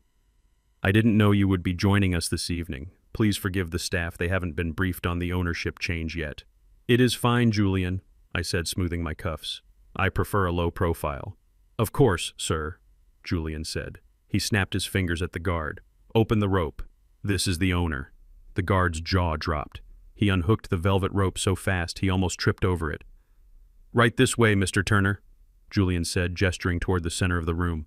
"We have the owner's table reserved for you. It has the best view of the ocean." I walked in. Damon followed me, keeping his head down, trying to hide behind my shoulder. The atmosphere in the room changed. It is a strange thing about power. You can feel it. When a shark enters the reef, the little fish stop swimming. The conversation in the room lulled. People turned to look. They saw the tall black man in the impeccable tuxedo walking with the general manager. They saw the way the staff bowed as I passed. They whispered, "Who is that? Is he a diplomat? Is he a celebrity?" I walked straight toward the bar. Jessica was in the middle of a sentence telling the gray-haired man a lie about her family's estate in the Hamptons. "My husband and I are separated, actually," she was saying, her voice dripping with fake sadness. "He just couldn't handle my ambition. I need a man who understands the world of high finance, a man like you." She took a sip of her drink, looking up over the rim of the glass, and then she saw me. The glass slipped from her fingers. It hit the marble floor with a shatter that sounded like a gunshot. Champagne splashed onto her silver dress. She didn't move. She couldn't move. She stared at me. She stared at the tuxedo. She stared at the way Julian was holding my chair for me. I stopped in front of her. The jazz band seemed to fade away. "Good evening, Jessica," I said. My voice was smooth, rich, and terrifyingly calm. She opened her mouth, but no sound came out. She looked at Damon, standing behind me, looking clean but defeated. Then she looked back at me. "You," she whispered. "You are wearing a tuxedo." "I am," I said. "It is a special occasion. I am celebrating a new acquisition." The gray-haired man looked at me, then back at Jessica. "Is this the husband you were talking about?" he asked, confused. "No," Jessica stammered, backing away. "No, that is his father. He is nobody. He is broke. He is senile." I smiled. It was a cold smile. The smile of a wolf who has cornered the rabbit. "I think there has been a misunderstanding," I said to the gray-haired man, extending my hand. "Caleb Turner, sole proprietor of the Emerald Bay Resort. I hope you are enjoying your stay at my hotel." The man's eyes widened. He shook my hand vigorously. "A pleasure, Mr. Turner. A beautiful property." "You own all this?" "Every grain of sand," I said. He looked at Jessica with sudden suspicion. But she said you were a charity case. She said you were staying in the gardening shed. I laughed, a rich, hearty laugh that echoed through the hall. Oh, she has a wonderful imagination, doesn't she? I said. My daughter-in-law loves to tell stories. But the truth is, I like to inspect my properties from the ground up. Sometimes you have to sleep in the shed to see where the rats are hiding. I looked at Jessica. Found one, I said softly. Jessica's face crumbled. The mask fell away. The arrogance, the pride, the pretense, it all dissolved, leaving only naked terror. She looked around the room. People were staring. They were whispering. They were laughing. She realized in that moment that she had not just lost a house. She had not just lost money. She had played a game against a grandmaster and she had lost her life. Dad Damon stepped forward, his voice shaking. Dad, please. Everyone is looking. Let them look, I said without taking my eyes off Jessica. Julian, the manager, stepped up to my side. Mr. Turner, he said, shall I have security escort this woman out? She seems to be disturbing the other guests. I pretended to think about it. I tapped my chin. No. Julian, I said. Let her stay. She can have a drink, but put it on her tab. I leaned in close to Jessica, close enough to smell the cheap hairspray she had used. And Jessica, I whispered. The bar does not accept credit. Cash only. I turned my back on her. I walked to the owner's table in the center of the room. I sat down. Julian poured me a glass of vintage scotch. I took a sip. It burned going down, but it warmed my soul. I watched Jessica from across the room. She was standing in a puddle of spilled champagne. The gray-haired man had walked away. The other guests had turned their backs on her. She was alone in a room full of people. She looked at Damon, but he turned away too. He walked over to my table and stood there waiting for permission to sit. Sit down, son, I said. He sat. He looked at the white tablecloth. I am sorry, Dad, he whispered. I know, I said. I looked out at the ocean, dark and restless under the moon. The party was just getting started. But for Jessica, the music had already stopped. The air in the ballroom was cool and smelled of expensive perfume and fresh orchids. But for my daughter-in-law, Jessica, the atmosphere was rapidly becoming toxic. I sat at the center table, the one reserved for the owner, my back straight, my hands resting calmly on the white linen tablecloth. I took a slow, deliberate sip of the 25-year-old scotch Julian had poured for me. It was smooth with a hint of smoke, just like the revenge I was serving. From my vantage point, I watched Jessica navigate the room. She was like a desperate swimmer treading water, trying to keep her head above the waves of her own failure. She had attached herself to a group of investors from Chicago men who wore Patek Philippe watches and spoke in loud, booming voices about commercial real estate. I saw her hand resting on the arm of the silver-haired man in the center of the group. She was leaning in close, whispering lies into his ear, laughing at jokes that were not funny, playing the part of the sophisticated heiress she so desperately wanted to be. Then she turned, and she saw me. Her eyes locked onto mine across the room. For a second she looked confused, as if her brain could not process the image. Caleb Turner, the old man she had banished to the jungle shed, the man she had called a burden, the man she had slapped. He was sitting at the head table wearing a tuxedo that cost more than her entire wedding. The color drained from her face. She excused herself from the group with a jerky, nervous motion and began to march toward me. Her heels clicked sharply on the marble floor, a staccato rhythm of aggression. I did not move. I did not blink. I waited. She reached my table and slammed her clutch purse down next to my drink. Her chest was heaving. Her eyes were wide with panic and rage. "What are you doing here?" she hissed, her voice a low, venomous whisper. "Who let you in here? Look at you. You stole that suit, didn't you? You went into one of the guest rooms and you stole a tuxedo." I looked at her. I looked at the sweat beading on her upper lip. "Good evening, Jessica," I said, my voice calm and steady. "You look flushed. Perhaps you should have some water." "Don't play games with me, Caleb," she snapped. "You are embarrassing me. I have important people here. I am closing a deal that will save us from the mess you made. Now get up. Get up right now and go back to the shed before I call security and have you thrown out for theft." She looked around the room, checking to see if anyone was watching. People were watching. The sudden confrontation at the head table had drawn eyes. The music seemed to fade into the background. I remained seated. I picked up my glass and swirled the amber liquid. "I am not going anywhere, Jessica," I said. "I like this table. The view is excellent." "You are senile," she spat. "You are having an episode. You think you are someone important, but you are just a confused old man who forgot to take his medication." She turned and waved frantically at a security guard standing near the entrance. "Hey!" she shouted, her voice rising an octave, shrill and desperate. "Security! Over here! We have an intruder!" The room went silent. The chatter stopped. The clinking of silverware ceased. Every head turned toward us. The investors she had been flirting with, the Chicago group, stepped closer, their faces filled with curiosity and distaste. The security guard started to move toward us, but before he could take 2 steps, Julian, the general manager, stepped out from the shadows. Julian is a man of impeccable composure. He walked toward the table with a slow, dignified stride. He did not look at Jessica. He looked at me. He stopped at the side of my chair. He bowed slightly, a gesture of deep respect that rippled through the room. "Is there a problem, Mr. Turner?" Julian asked, his voice projecting clearly to the silent crowd. Jessica let out a sharp laugh, a sound that bordered on hysteria. "Yes, there is a problem, Julian," she said, pointing a manicured finger at my face. "This man is trespassing. He is my father-in-law. He is mentally unstable. He has been harassing guests and stealing property. Please remove him immediately before he causes a scene." Julian turned his head slowly to look at Jessica. His expression was one of polite confusion mixed with cold professional disdain. "I am afraid you are mistaken, Madam," Julian said. "Mistaken," she shrieked. "I know who he is. He is a retired mechanic. He has nothing. He is a charity case. Drag him out." Julian straightened his back. He clasped his hands behind him. He addressed the room, his voice ringing out with absolute authority. "Ladies and gentlemen, I apologize for the interruption. There seems to be a misunderstanding regarding the guest list." He gestured to me with an open hand. "Allow me to introduce our host for the evening. This is Mr. Caleb Turner.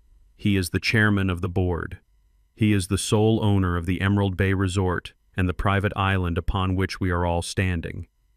The silence that followed was heavy.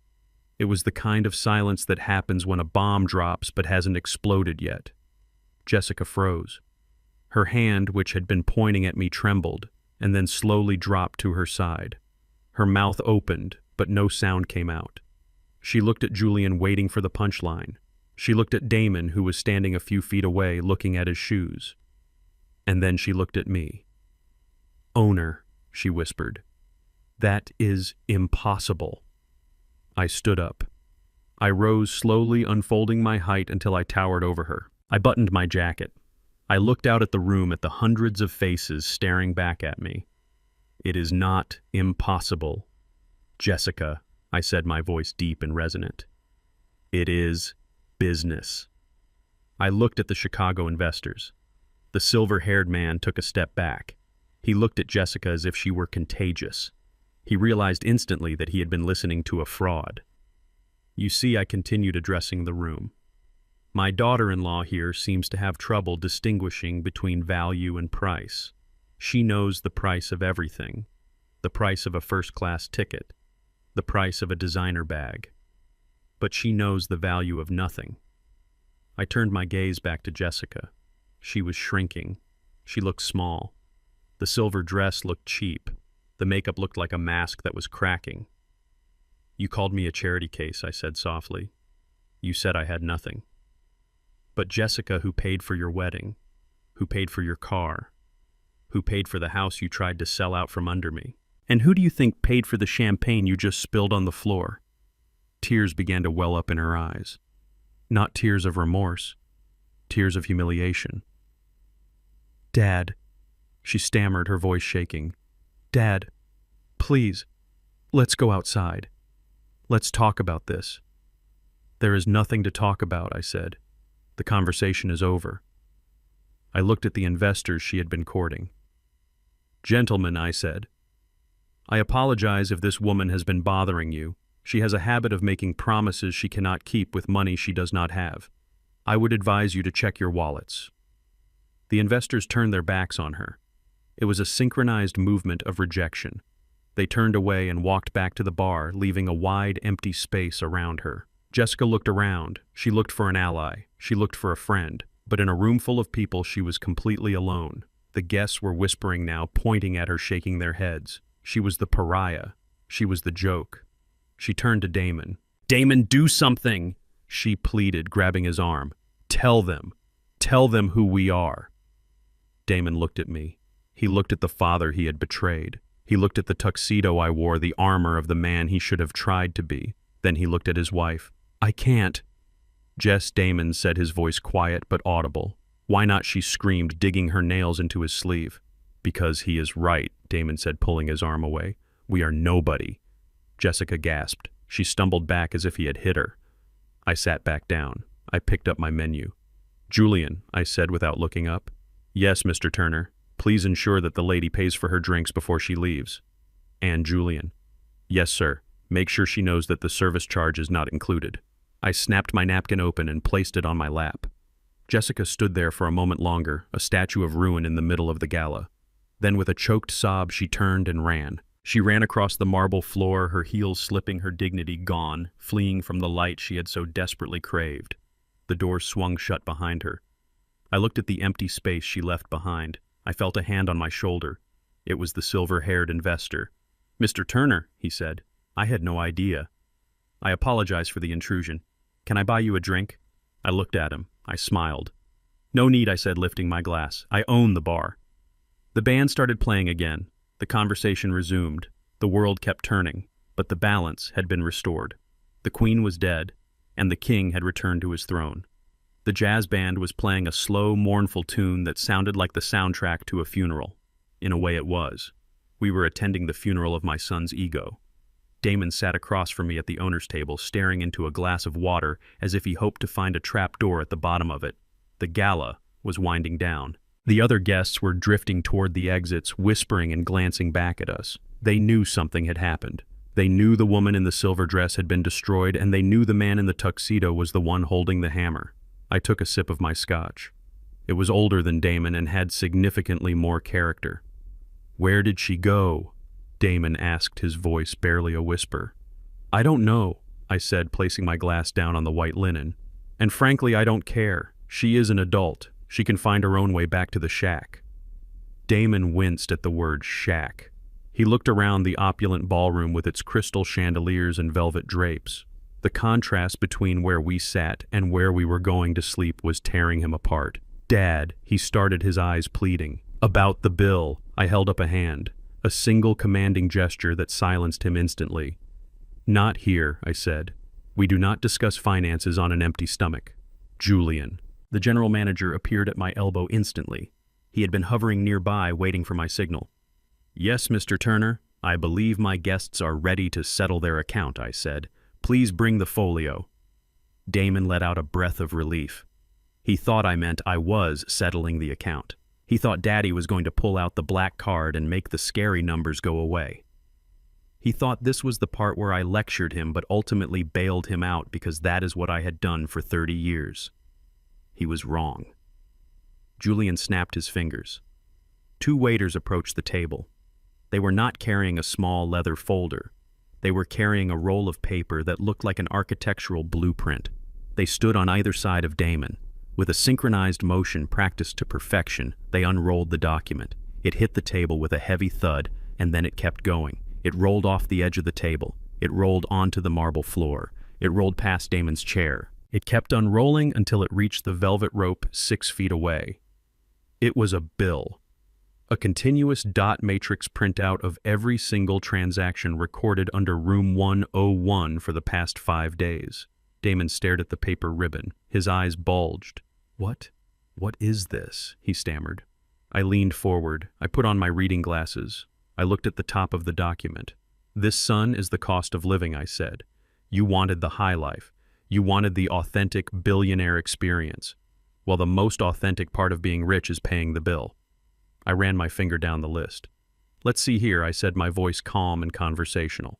"Tuesday, arrival, private boat transfer, $500, luggage handling fees, $200. I looked at Damon. "You didn't tip the porters," I noted. "That is very tacky, Damon. I added a 20% gratuity on your behalf. Damon didn't speak. He was reading the list. Wednesday, I continued. Room service. 3 bottles of Veuve Clicquot. Beluga caviar for Mr. Guapo. $600. I looked up. Does the dog have a job, I asked? Does the dog contribute to the economy, or is he just another mouth I am feeding? Damon gripped the edge of the table. Dad, stop. Please. I didn't stop. I was just getting started. Thursday, I read. Spa treatments. Deep tissue massage. Gold leaf facial. Manicure. Pedicure. $2,400. I paused at a specific item. Ah, here is an interesting one. Friday. Compensation for Mrs. Sterling's dress. Italian silk. Dry cleaning was not an option. Replacement cost. $3,500. I looked at Damon. That was an expensive slip, I said. But don't worry, I didn't charge you for the slap. That one was on the house.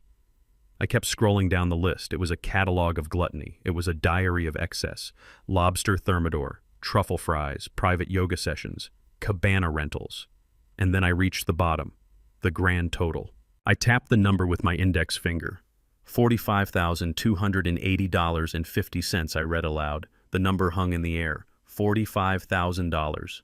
Damon looked at me. His face was gray. He looked like he was going to vomit on the nice tablecloth. We don't have that kind of money, he whispered. You know we don't. You cut the cards. You froze the accounts. I sat back in my chair. I removed my glasses and folded them slowly. I know, I said. Then how do you expect us to pay this? Damon cried, his voice rising in panic. We are stranded here. We have nothing. I looked at him with cold, hard eyes. I expect you to pay it the same way I paid for my first truck, I said. By working. By selling things. By understanding that actions have consequences. But $45,000, it is a lot of money, I agreed. But think about it, son. You flew here in business class. You sat in seat 1A. You drank the good champagne. You sneered at the people in economy. You looked down on the working class. I leaned in closer, my voice dropping to a dangerous growl. You presented yourselves as wealthy. You presented yourselves as elite. So I assumed you had the funds to back it up. I mean, surely you wouldn't book a 5-star resort if you couldn't afford the checkout fee. That would be fraud, wouldn't it? Damon put his head in his hands. Why are you doing this? He sobbed. We are family. I stood up. I buttoned my tuxedo jacket. No, I said. Family respects each other. Family protects each other. Family doesn't steal $50,000 from their father to go on a vacation. Family doesn't slap their father in public. I pointed at the bill. That is not a family discount, Damon. That is the retail price. I don't subsidize strangers, and that is what you are to me now. Strangers. Strangers who are trespassing on my property and drinking my liquor. I turned to Julian. Mr. Turner, Julian said. What is the policy for guests who cannot settle their bill? I asked. Julian clasped his hands. Standard procedure, sir. We confiscate their passports. We contact the local authorities. And they are detained until the debt is cleared. Detained. Damon squeaked. You mean jail? It is a holding facility, Julian corrected him politely. It is not quite a jail, but it is certainly not the penthouse. I nodded. Excellent. I looked down at my son one last time. You have until checkout time tomorrow at 11 a.m., I said. I suggest you find your wife. I suggest you start checking the cushions for loose change. Or maybe you can sell that watch. It looks fake, but you might get $50 for it. I turned and walked away. Dad, wait, Damon shouted, scrambling out of his chair. Dad, don't leave us. I kept walking. I walked out of the ballroom. I walked out into the cool night air. I walked toward the ocean. I could hear him crying behind me. I could hear him begging. But I didn't stop, because the bill had arrived, and for the first time in his life, Damon Turner was going to have to pick up the check. The police boat hit the dock with a dull thud that rattled my teeth. It was not the luxury catamaran that had brought us to the island 5 days ago. There were no cold towels. There was no tropical punch. There was only the smell of diesel fuel and the stern face of Officer Mendez, who sat at the helm with his hand resting near his belt. I sat in the back of the boat watching the wake churn white against the dark water. To my left sat my son Damon and his wife Jessica. They were not wearing handcuffs, but they might as well have been. They were trapped in something far stronger than steel. They were trapped in the consequences of their own arrogance. Jessica looked like a ghost of the woman who had arrived here. Her silver dress from the night before was stained and wrinkled. Her hair was pulled back in a messy bun. She refused to look at the island as it faded into the distance. She refused to look at the paradise she had tried to conquer and failed. Damon just stared at his feet. He had been staring at his feet for 12 hours. I wondered if he would ever look up again. When we docked at the mainland terminal, the sun was beating down with a vengeance. The air was thick and heavy. This was not the private VIP terminal. This was the general public dock. It was crowded. It was loud. It smelled of sweat and desperation. Officer Mendez stood up. "All right," he said, his voice cutting through the noise. "You are free to go, but do not return to the resort. If you set foot on that island again, you will be arrested for trespassing. The resort management has declined to press charges for the unpaid bill on the condition that you leave the country immediately." He looked at me. "Mr. Turner," he said, nodding respectfully. "Your car is waiting at the curb." "Thank you, officer," I said. I stepped onto the dock. My legs felt strong. My back felt straight. I adjusted my hat and walked toward the terminal building. Damon and Jessica scrambled after me. They were like stray dogs following a butcher wagon hoping for a scrap of meat to fall off. "Dad, wait!" Damon called out, his voice cracking. "Dad, where are you going?" "I'm going home," I said without breaking stride. "But we need to talk," Jessica shouted, running to catch up. Her heels clacked unevenly on the pavement. "Caleb, please. We need to figure this out." "There is nothing to figure out," I said. We entered the airport. It was chaos. Because of the storm, thousands of tourists had been stranded. The departures hall was a sea of people. Lines snake around the block. Babies were crying. People were sleeping on their luggage. The air conditioning was struggling to keep up with the body heat. I looked at the departure board. Most flights were still delayed or canceled. Only a few were flashing green. Flight 402 to New York, on time. That was our flight. The flight I had paid for 3 months ago. The flight they had stolen from me. I walked toward the first-class check-in counter. The line there was short. The red carpet was vacuumed. It was a calm island in the middle of the storm. Jessica grabbed my arm. Her grip was tight, desperate. "Dad," she whispered, her eyes darting around the crowded terminal. "You have the tickets, right? You have the reservation code." I pulled my arm away gently but firmly. I dusted off the sleeve of my jacket. "I have my ticket," I said. "What do you mean, your ticket?" she asked, her voice rising in panic. "We are on the same itinerary. We are all in first class. Remember, you paid for it." I looked at her. I looked at the woman who had mocked me for flying economy. I looked at the woman who had told me I wasn't on her level. I walked up to the counter. The agent was a young man with a crisp uniform and a tired smile. "Good afternoon, sir," he said. "Destination today?" "New York," I said. "Kennedy Airport. Name, please." "Caleb Turner." He typed on his keyboard. Click, click, click. "Ah, yes, Mr. Turner, welcome back. I see you are in seat 1A. We have your meal preference on file. Would you like us to check your bag?" "No," I said. "I am traveling light. Just this carry-on." "Very good. Here is your boarding pass. You have access to the VIP lounge. It is just through security to the left. It is much quieter in there." "Thank you," I said, taking the ticket. It felt heavy in my hand. It felt like a golden ticket. I turned around. Jessica and Damon were standing right behind me, blocking the way for the next passenger. "Check us in," Jessica demanded, slamming her passport onto the counter. "Jessica Turner and Damon Turner. We are with him." The agent looked at her. He looked at her disheveled appearance. He looked at the desperation in her eyes. He picked up her passport with 2 fingers as if it were contaminated. "One moment, ma'am," he said. He typed. He frowned. He typed again. "I am sorry," he said. "I don't see a reservation for you on this flight." "What do you mean?" Jessica screamed. "We are booked. We have been booked for months." "Check again." "I am checking, ma'am," the agent said, his voice cooling. "The system shows that your tickets were canceled." "Canceled," she gasped. "Who canceled them?" "The purchaser," the agent said, looking at me. "Mr. Caleb Turner initiated the cancellation 4 days ago. The funds were refunded to the original form of payment." Jessica spun around to face me. Her face was a mask of horror. "You canceled our tickets," she whispered.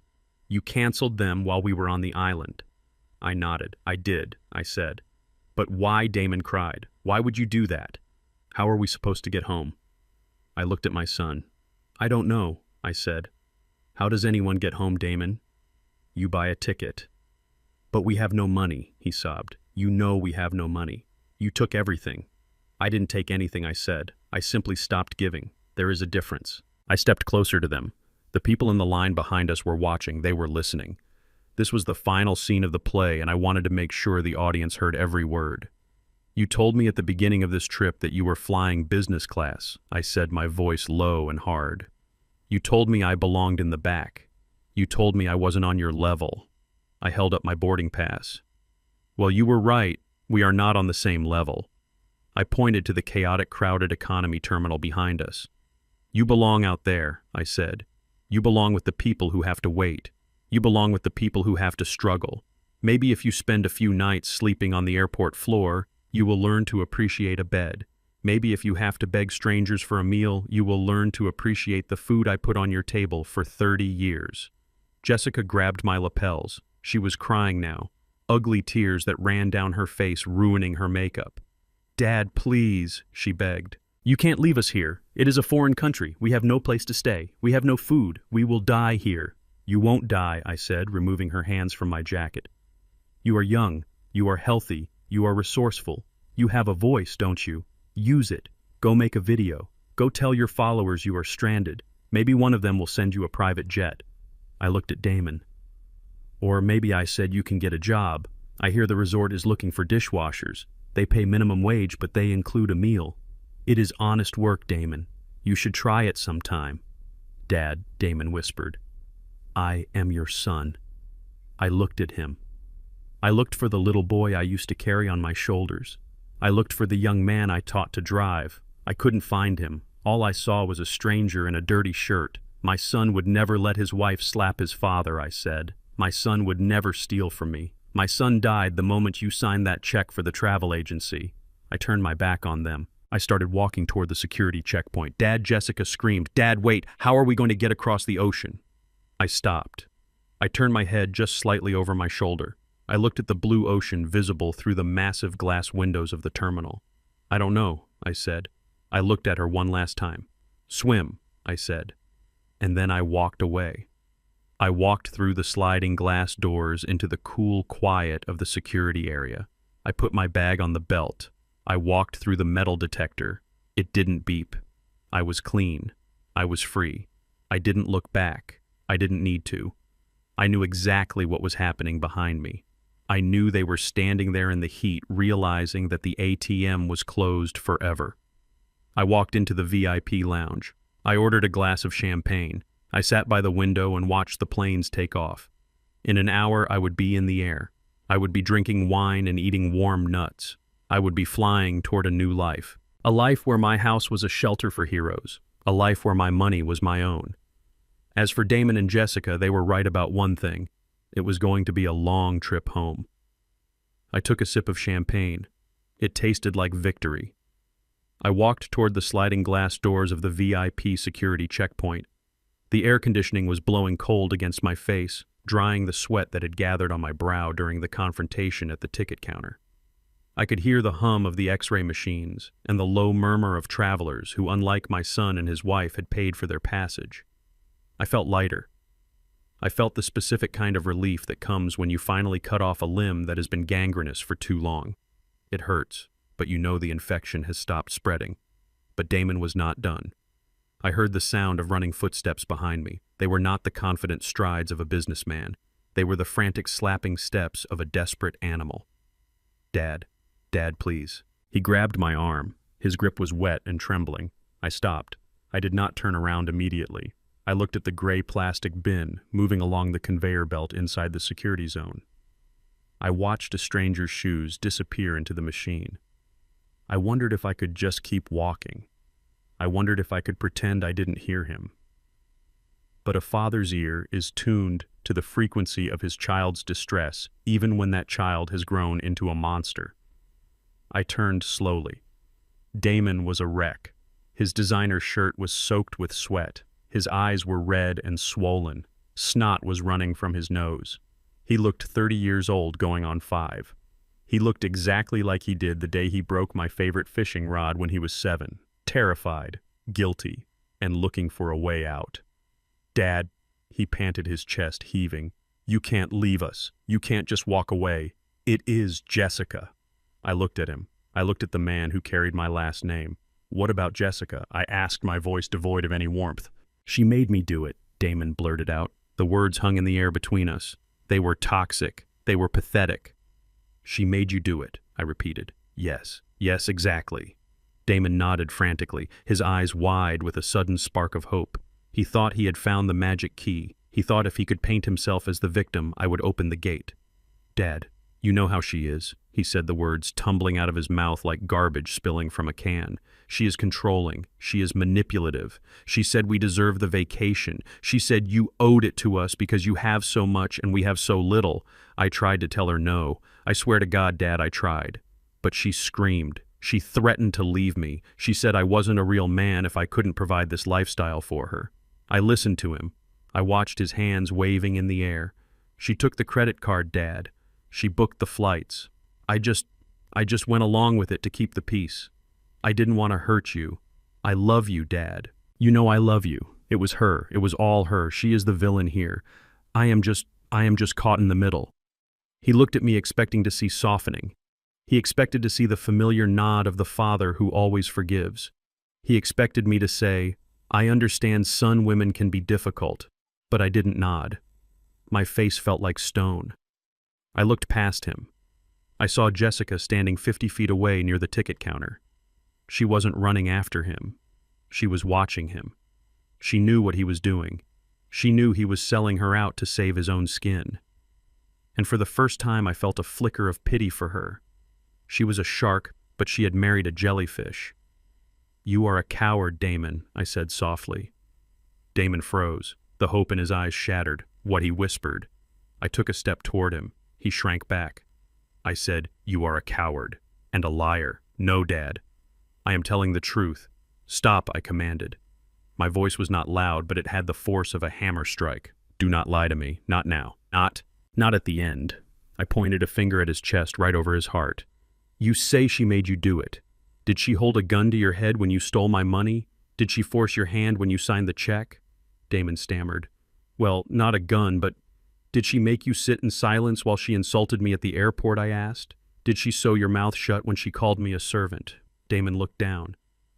No, he whispered. And the slap, I said. My voice dropped lower, becoming dangerous. The slap, Damon. When she struck my face in front of strangers. When she treated your father, the man who wiped your ass and paid for your college and bailed you out of jail. When she treated me like a dog. Did she force you to turn your back? Damon started to cry. It was an ugly sound, a high-pitched keen that made people in the line turn and stare. I was scared, Dad. I was scared of losing her. And because you were scared of losing her, you were willing to lose me, I said. I waited for him to answer. I waited for him to deny it, but he couldn't, because it was the truth. It was the only truth in a lifetime of lies. Damon dropped to his knees. Right there on the dirty linoleum floor of the airport terminal, he collapsed. He grabbed the hem of my jacket. He buried his face in the fabric of my suit. Please, Dad, he sobbed. I am sorry. I will divorce her. I will leave her right now. I will come home with you. I will work in the garden. I will do anything. Just don't leave me here. I can't survive without you. I looked down at the top of his head. I saw the thinning hair. I remembered the day he was born. I remembered holding him in the hospital, thinking he was the most precious thing in the world. I remembered promising myself that I would make him strong. I would make him a king. I had failed. I had not raised a king. I had raised a parasite. I reached down and pried his fingers off my jacket, one by one. It wasn't hard. He had no strength left. Get up, I said. He didn't move. He just kept sobbing into the floor. Get up, I roared. He scrambled to his feet, terrified by the sound of my voice. Look at me, I said. He looked at me. His face was wet and blotchy. You say you will divorce her, I said. You say you will leave her to save yourself. Yes, Dad. Yes. I will do it today. That is exactly why you are not my son, I said. Damon looked confused. I don't understand. You are willing to betray your wife just as easily as you betrayed your father, I said. You have no loyalty, Damon. You have no code. You drift wherever the wind blows. You cling to whoever has the money. Yesterday it was her. Today it is me. Tomorrow it will be someone else. I straightened my jacket. I brushed the spot where he had touched me as if it were dirty. A man chooses his wife, I said. It is the most important decision he makes. If you chose a woman who hates your father, that is your fault. If you chose a woman who values money over blood, that is your fault. But once you choose, you stand by it. You don't throw her to the wolves the second it gets cold. But she is evil, Damon whined. Then you married evil, I said, and now you must live with it. I looked at the security checkpoint again. The line was moving. My future was waiting. You said you can't survive without me, I said. Damon nodded, wiping his nose. That is the problem, I said. You are 30 years old, Damon. By your age, I had buried my parents. I had built a business. I had started a union. I was a man. I looked him up and down. You are just a child with a credit card, and the credit limit has been reached. I took a deep breath. The air smelled of jet fuel and floor wax. It smelled of departure. Goodbye, Damon, I said. Dad, no. I turned my back. I walked toward the TSA agent. I handed him my boarding pass. He scanned it. It beeped. Green light. I walked through the metal detector. I could hear Damon screaming behind the glass partition. Dad, please come back. I didn't turn around. I didn't pause. I walked into the secure zone. I walked past the duty-free shops selling expensive perfume. I walked past the bars selling $12 beers. I felt a tear run down my own cheek. Just one. It was hot and it burned. I let it fall. It was the last tear I would ever shed for Damon Turner. He was right about one thing. It was too late. It was too late for tears. It was too late for apologies. And it was certainly too late for him to learn how to be a man. I wiped my face with a handkerchief. I put the handkerchief back in my pocket. I checked the departure board. Flight 402. On time. I headed for the lounge. I needed a drink, and then I needed to go home and change the locks. The lesson was over. School was out, and the tuition had been paid in full. The velvet curtain separating the galley from the first-class cabin is heavy. It is a thick, plush barrier designed to block out sound and light and the frantic energy of the world behind it. When I stepped through that curtain and settled into seat 1A, I felt the physical weight of the last 5 days slide off my shoulders like a sodden, heavy coat. The air here was different. It was cool still and smelled faintly of expensive leather and fresh orchids. There was no middle seat here. There was no stranger's elbow digging into my ribs, no fighting for armrest dominance. There was only space. The kind of space you earn, the kind of space you protect. I lifted my duffel bag, the same worn canvas bag that Jessica had sneered at in the terminal, and placed it into the overhead bin. Up here, nobody looked at the bag with judgment. They looked at the man carrying it. They saw the tuxedo, the posture, the quiet certainty in my movements. They saw a man who belonged. A flight attendant named Evelyn appeared at my side before I could even buckle my seatbelt. She was a woman in her 40s with a genuine smile, the kind that reaches the eyes, not the plastic grimace of someone working for tips in a crowded resort. "Good afternoon, Mr. Turner," she said, her voice a soft murmur. "Welcome aboard. Can I get you something to drink before we push back?" I looked at the menu she offered. My eyes skimmed over the champagne. Champagne was for celebrations, and this was not a celebration. This was a survival. This was the quiet aftermath of a necessary surgery. "I will have the Cabernet," I said. "The 2015 vintage if you have it open." "Excellent choice, sir," she replied, taking the menu. "I will bring it right out." She returned a moment later with a crystal glass. Not plastic, crystal. The wine was a deep, impenetrable ruby red. I took the stem in my fingers and swirled it gently, watching the legs of the wine run down the side of the glass. I raised it to my lips. It tasted of blackberries, oak, and dark earth. It tasted real. It tasted like dignity. I leaned back into the soft Italian leather of the seat and closed my eyes. The cabin was silent, save for the low, comforting hum of the auxiliary power unit and the rustle of a newspaper from across the aisle. I let my mind drift back to the scene I had just left. The heat of the terminal, the noise of crying babies and shouting tourists, the smell of sweat and desperation. I thought about Damon and Jessica standing on the curb, their faces twisted in shock, their hands empty, their future uncertain. For a brief, treacherous moment, a wave of guilt tried to rise in my chest. It is a stubborn thing, a parent's guilt. It is a biological programming that tells you that you are responsible for their pain, even when they are the ones holding the knife. It whispers that you should turn back, that you should fix it, that you should suffer so they don't have to. But I pushed it down. I washed it away with another slow sip of wine. I had not abandoned them. I had liberated them. I had freed them from the crippling delusion that they were entitled to a life they had not built. I had given them the greatest gift a father can give a grown man, which is necessity. Hunger.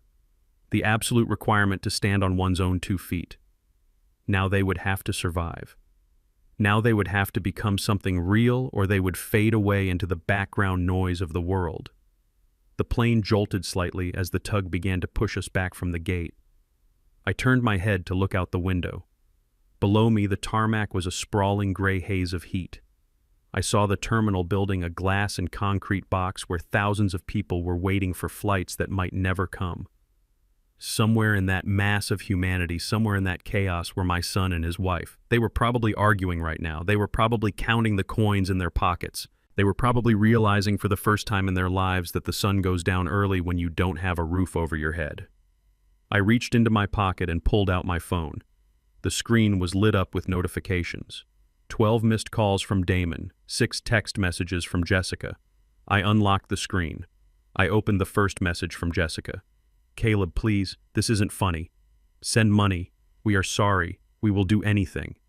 I stared at the words. We will do anything. It was a lie. They would do anything except work.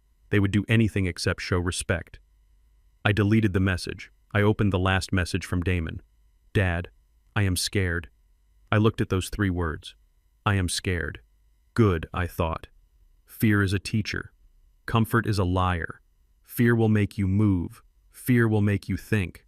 Fear might just make you a man. I went to my contacts list. I found the entry for Damon Turner. I scrolled down to the bottom of the screen. My thumb hovered over the red text that said block caller. Memories flashed before my eyes. I remembered teaching him to ride a bike on a Saturday morning. I remembered his high school graduation, the pride I felt when he walked across the stage. I remembered the day he married Jessica and the sinking cold feeling in my gut that I had ignored for the sake of his happiness. I took a deep breath. I pressed the button.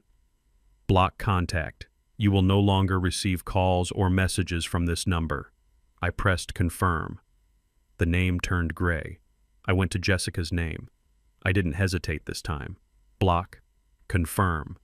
I put the phone face down on the tray table. It was done. The digital umbilical cord was cut. There was no going back. The engines roared to life, a deep, resonant vibration that traveled through the floor and into my bones. It was a sound of power, a sound of moving forward. We taxied to the runway. The pilot came over the intercom, his voice calm and assuring, telling us our flight time to New York would be 3 hours and 40 minutes. 3 hours and 40 minutes to a new life. As the plane accelerated down the runway, I felt the gravity pressing me back into the seat. I watched the ground rush by a blur of concrete and grass. The terminal blurred, the palm trees blurred, the past blurred, and then we lifted. The wheels left the ground.